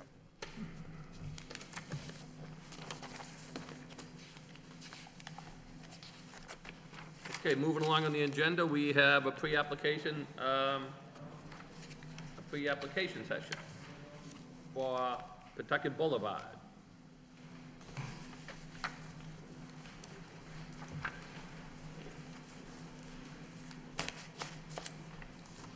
Good evening again. Just wait 1 minute to wait for one of the members to come back, okay? Thank you.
The following individuals on the pre-application session for 535 Pawtucket Boulevard.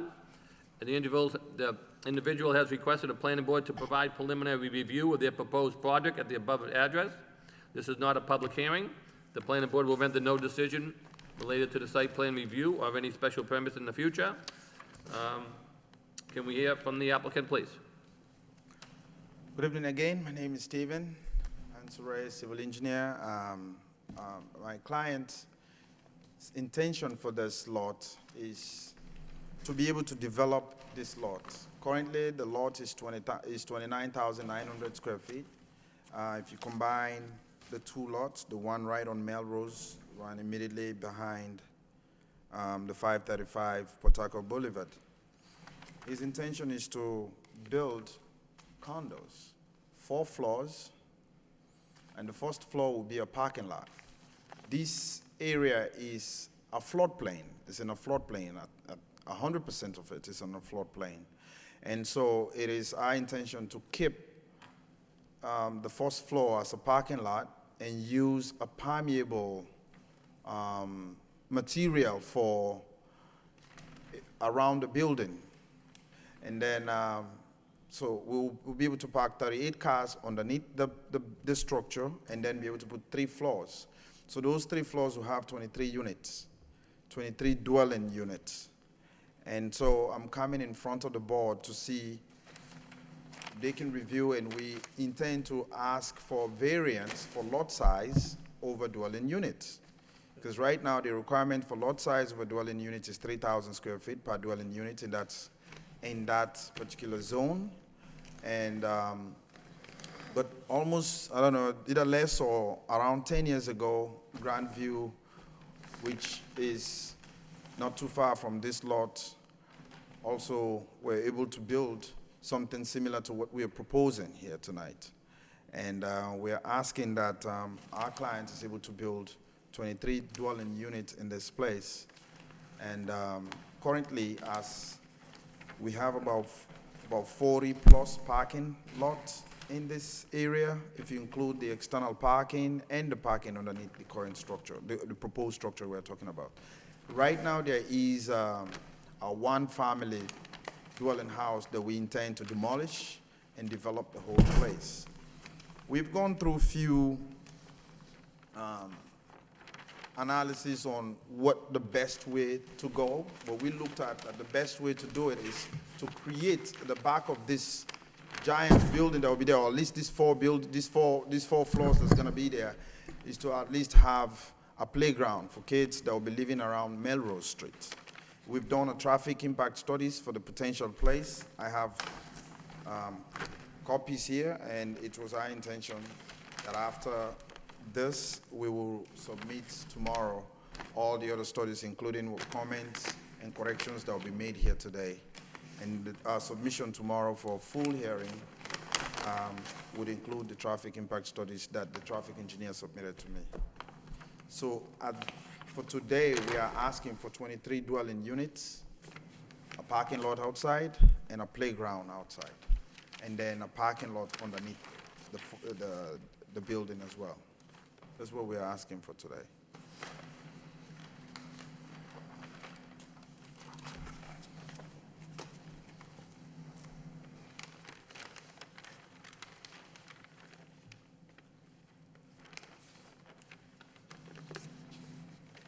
Is anybody here this evening, left here, want to speak in regards to this project?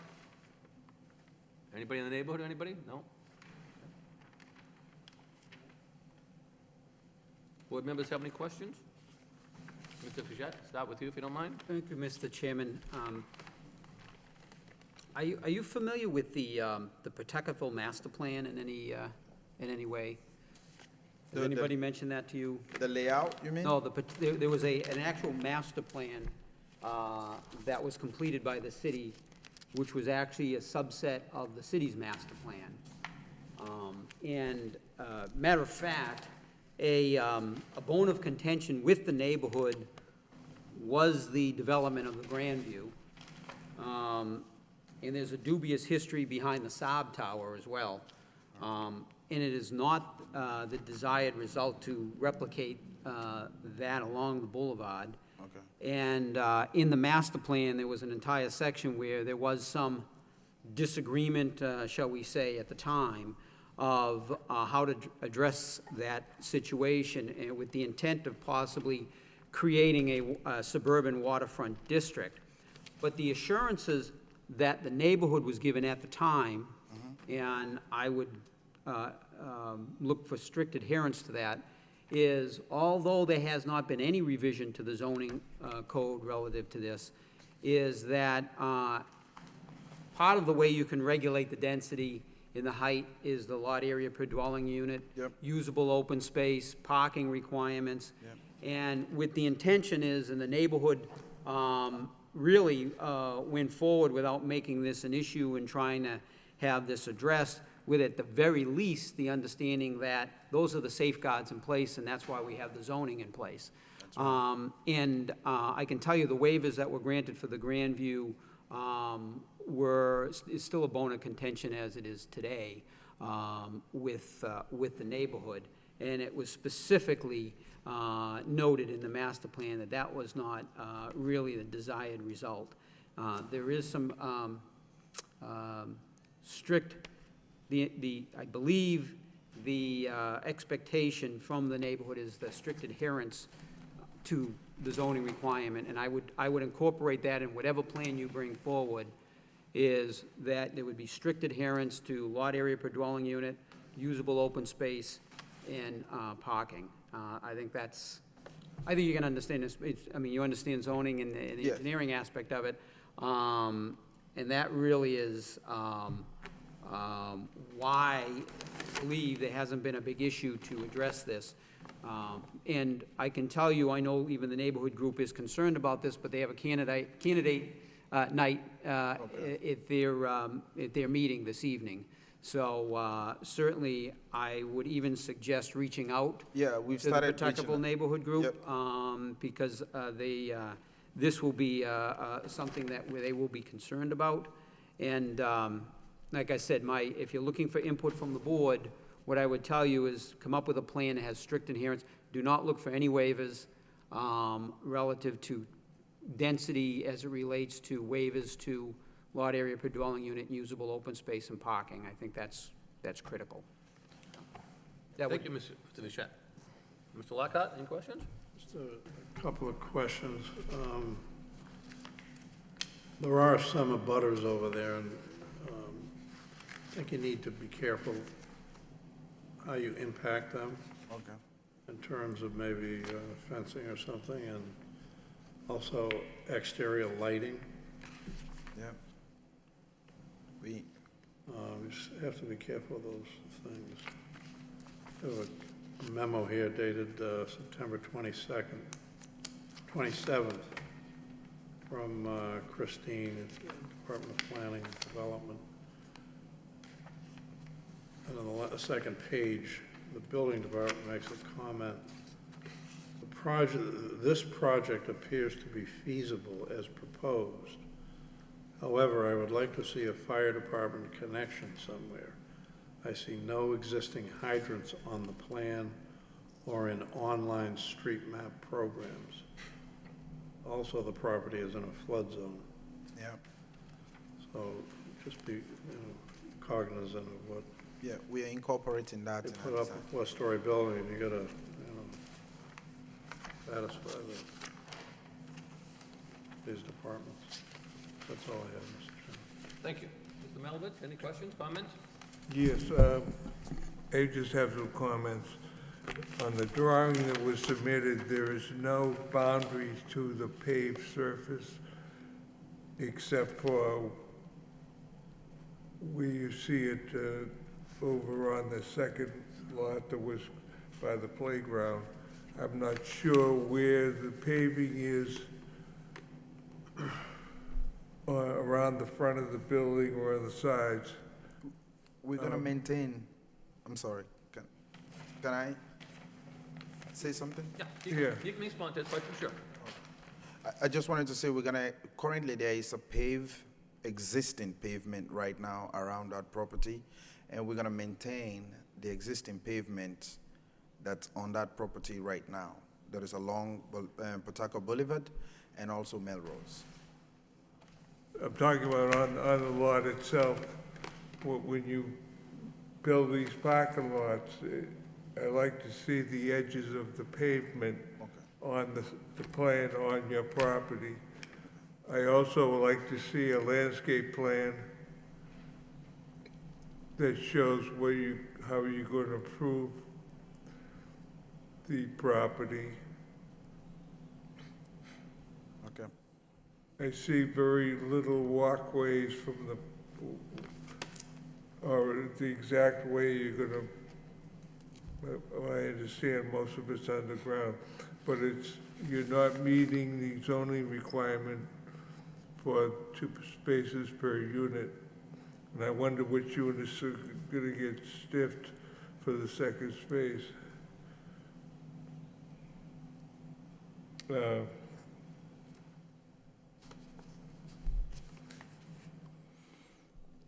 In usable open space, I'm not sure playground is all that it's meant to be, but I'd like to see some landscaping around the site. That's all I have. Thank you, Mr. Chairman. Thank you. Mr. Snetsky? I would just reiterate comments of my colleagues, in particular, Mr.Fichette's reference to the Pawtucketville plan and the sensitivities around that issue. And I would strongly suggest you try to resolve your issues with the Pawtucketville Neighborhood Association. Yep. Prior to coming before us, because I'm sure they will have some issues, and addressing them up front, will help. Whether or not it will solve the problem. Yes. But, not addressing them, I think, would be a severe mistake on your part. Yeah. In fact, to that point, the back of the building, the first proposal that we had in mind was to have made the building from Pawtucket Boulevard going along Melrose to have been longer than it is right now, which is about 163 feet. The original plan we were trying to do, it would have been almost 200 feet, which we would have met all the setbacks, but then the entire other spaces would have been taken by a building. But the guy in the back, when I reached out to him, his concern was, if the building is right close to his building, because there's a single-family building along Melrose Ave, and so he was concerned that the building would come right close to his building. So then we went back to the drawing board and accommodated his concern because we wanted to do just 3 floors. So the dwelling units would have been 2 floors and then 1 parking lot at the bottom. But then that would have been able to get the desired number of units we're applying for because of the length of the building. But because of his concern, they're boarding property in the back along Melrose. We shorten it to 163 feet and make it 4 4-foot level and incorporated a playground for, not only for kids whose parents live in this proposed building, but also for the neighborhood along that areas, for their borders over there as well. And they seemed happy that I was able to respond to their concern immediately.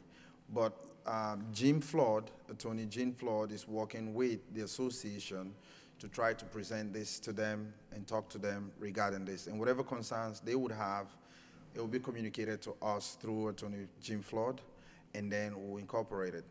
The other point about the dwelling units, I mean the lot area, or over dwelling units, if you look at the entire development of that area, almost all of the apartment buildings is practically like a commercial apartment buildings that are there. Not only Grandview, but even before you meet Grandview, there are a lot of apartments there. Then when you pass Grandview, and the one close to where the bowling alley is, those are apartment buildings too over there as well.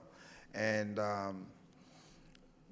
right now, the way it's framed, the way the regulation, the zoning requirements, the only thing that we are asking for variance for that we haven't met or that we think it will be difficult for us to meet would be the lot area over dwelling units.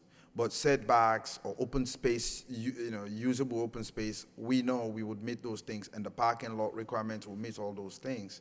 The challenge right now is in terms of investment, because the place is 29,900 square feet, the total lot, if you combine the two lots that my client is trying to develop.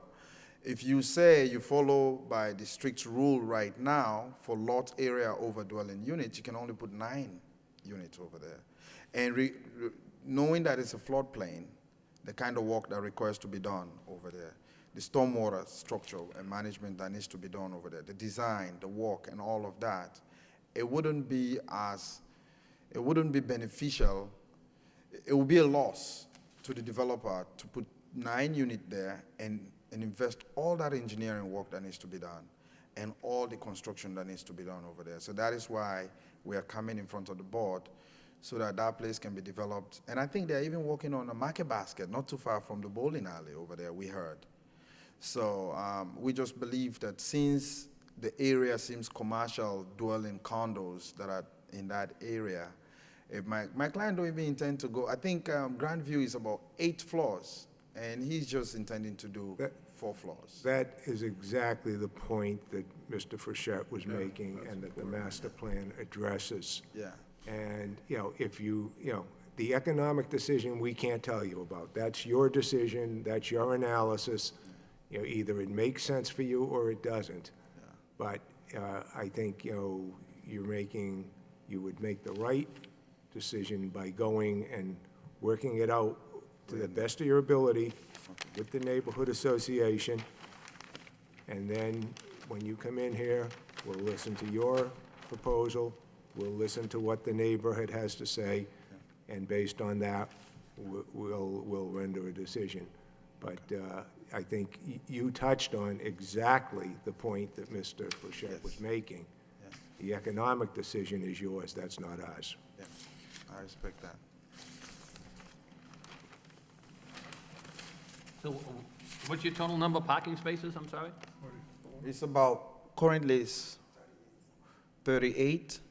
Okay, and so you're gonna have how many units? 23? Yes. Some of them are going to be 1-bedrooms, some of the units.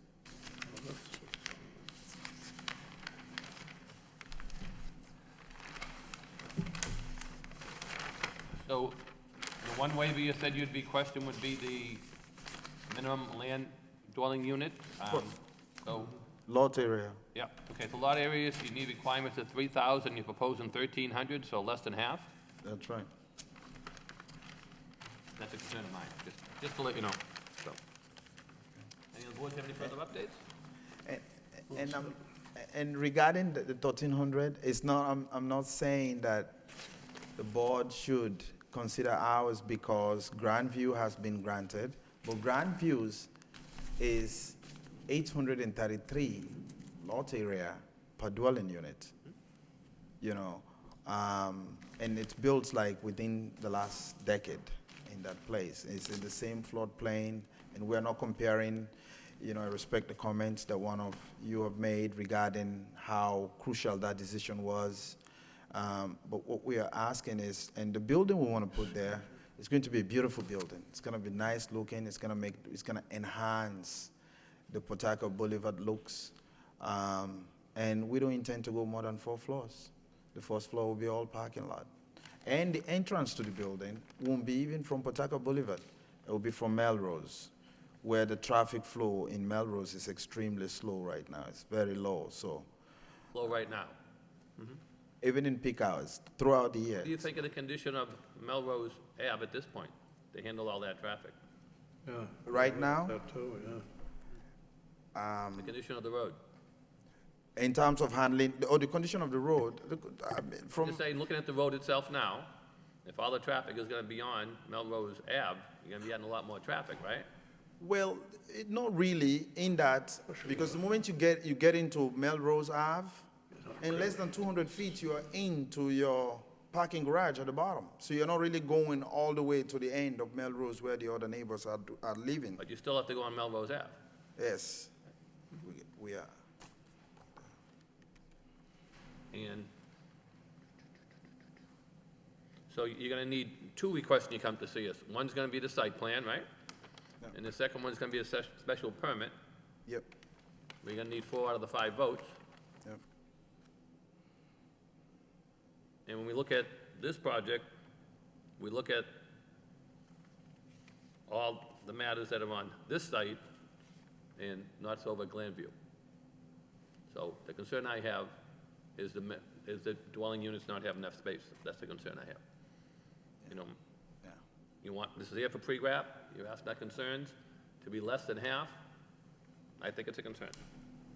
I mean, you think it's gonna be a beautiful project? I'm sure we're gonna hear a lot from the people who live on Melrose Ave. They might not totally agree with you. Because it's gonna be a change in their neighborhood quite a bit.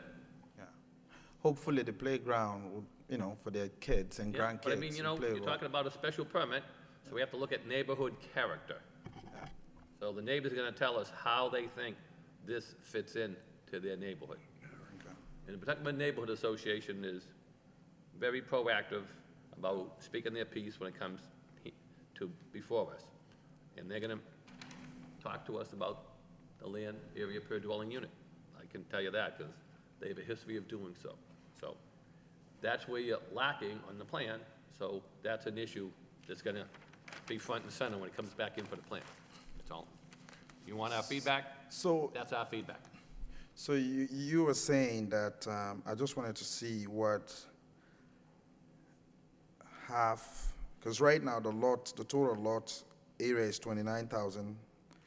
I'm just using a calculator. Oh, sure, no problem. 29,900.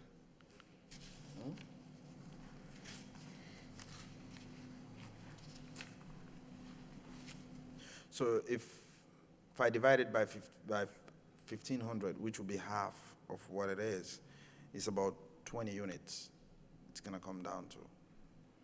And if that will help our cause, I believe my client wouldn't mind. That's up to you when you come in. You just, on the pre-app, you've asked what the concerns are.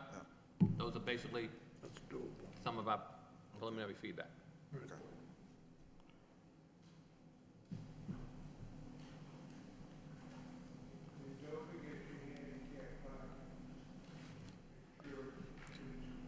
You just said make sure you have plenty of you meet the handicap parking. Oh, on yes. the plan. Okay, handicap, okay. Thank you.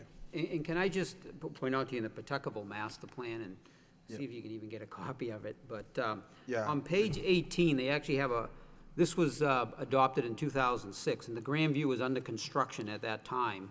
And there's actually a photograph of the Grandview, and it says, "The new Grandview project continues the trend towards multifamily developments along the boulevard, but has generated a discussion in the neighborhood about the proper height, density, open space screening, parking requirements for new higher density development that is close to existing single-family neighborhoods." I can tell you it was a very contentious development in the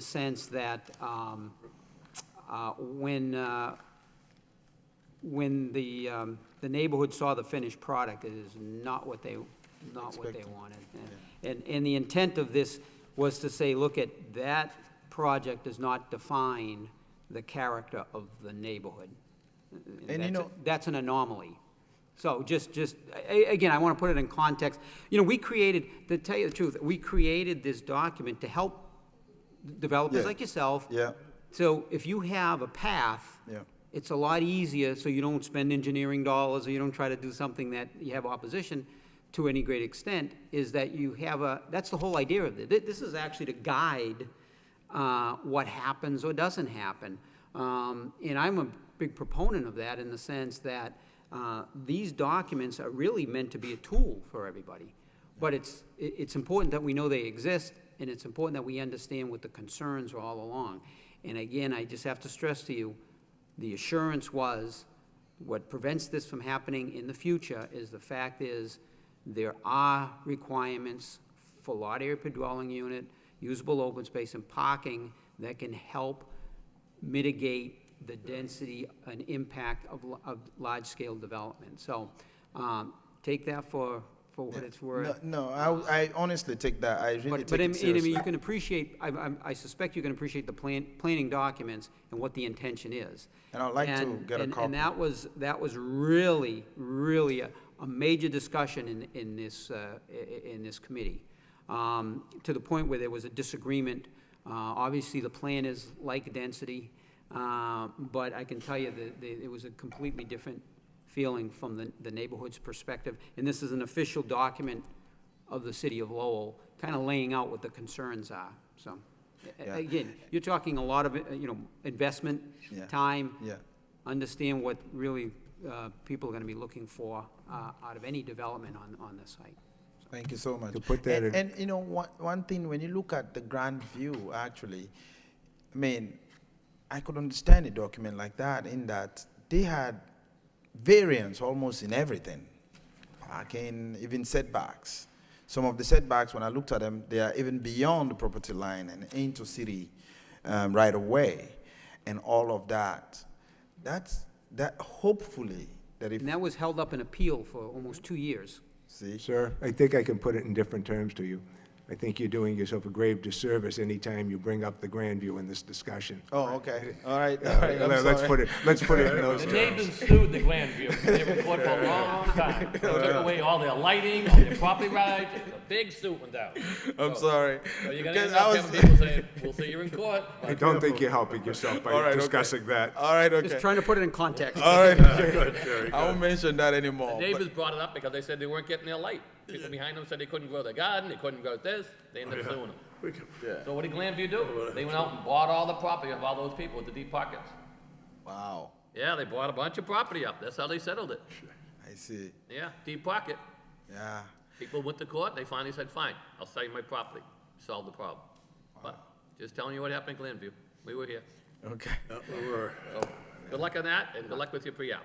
Thank you so much. Wish you well. I appreciate all your Take care. comments and reactions. Okay, moving along on the agenda, any of the board members have any other business?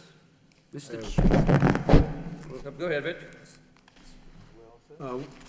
Historic Board report, we have a meeting tomorrow with the Lapoli Design Group. Oh, okay. We get a design review update. We haven't talked to them for quite some time, so it should be interesting. Couple of weeks, I'll give you a report on where they stand and what's going on there. Okay. Our next meeting is October 10th. Mr. Fischett? Mr. Chairman, the Northern Middlesex Council of Governments annual dinner is October 18th, and invitations did go out. I believe members of the board received the invitations. The guest speaker is Representative James Arcero, and the reception is at 6:30 p.m. at the Princeton Station, Princeton Street in North Chelmsford, and the dinner is at 7 p.m. with the guest speaker at 7:30. If anybody that can make it, I would just say that it's usually a very informative evening, and you get to meet a lot of like-minded people when it comes to development and planning and government government involvement in in regional transportation and regional planning. So, thank you. Thank you. Any other updates? If, Patrick, any from the planning staff? No? Okay, we can entertain a motion to adjourn. So moved. So moved. Motion Second. made and second, all in favor, aye? Aye. Aye. Your vote yes, we are adjourned. Good night, and thank you, everyone. You know, Jerry, that meeting in particular,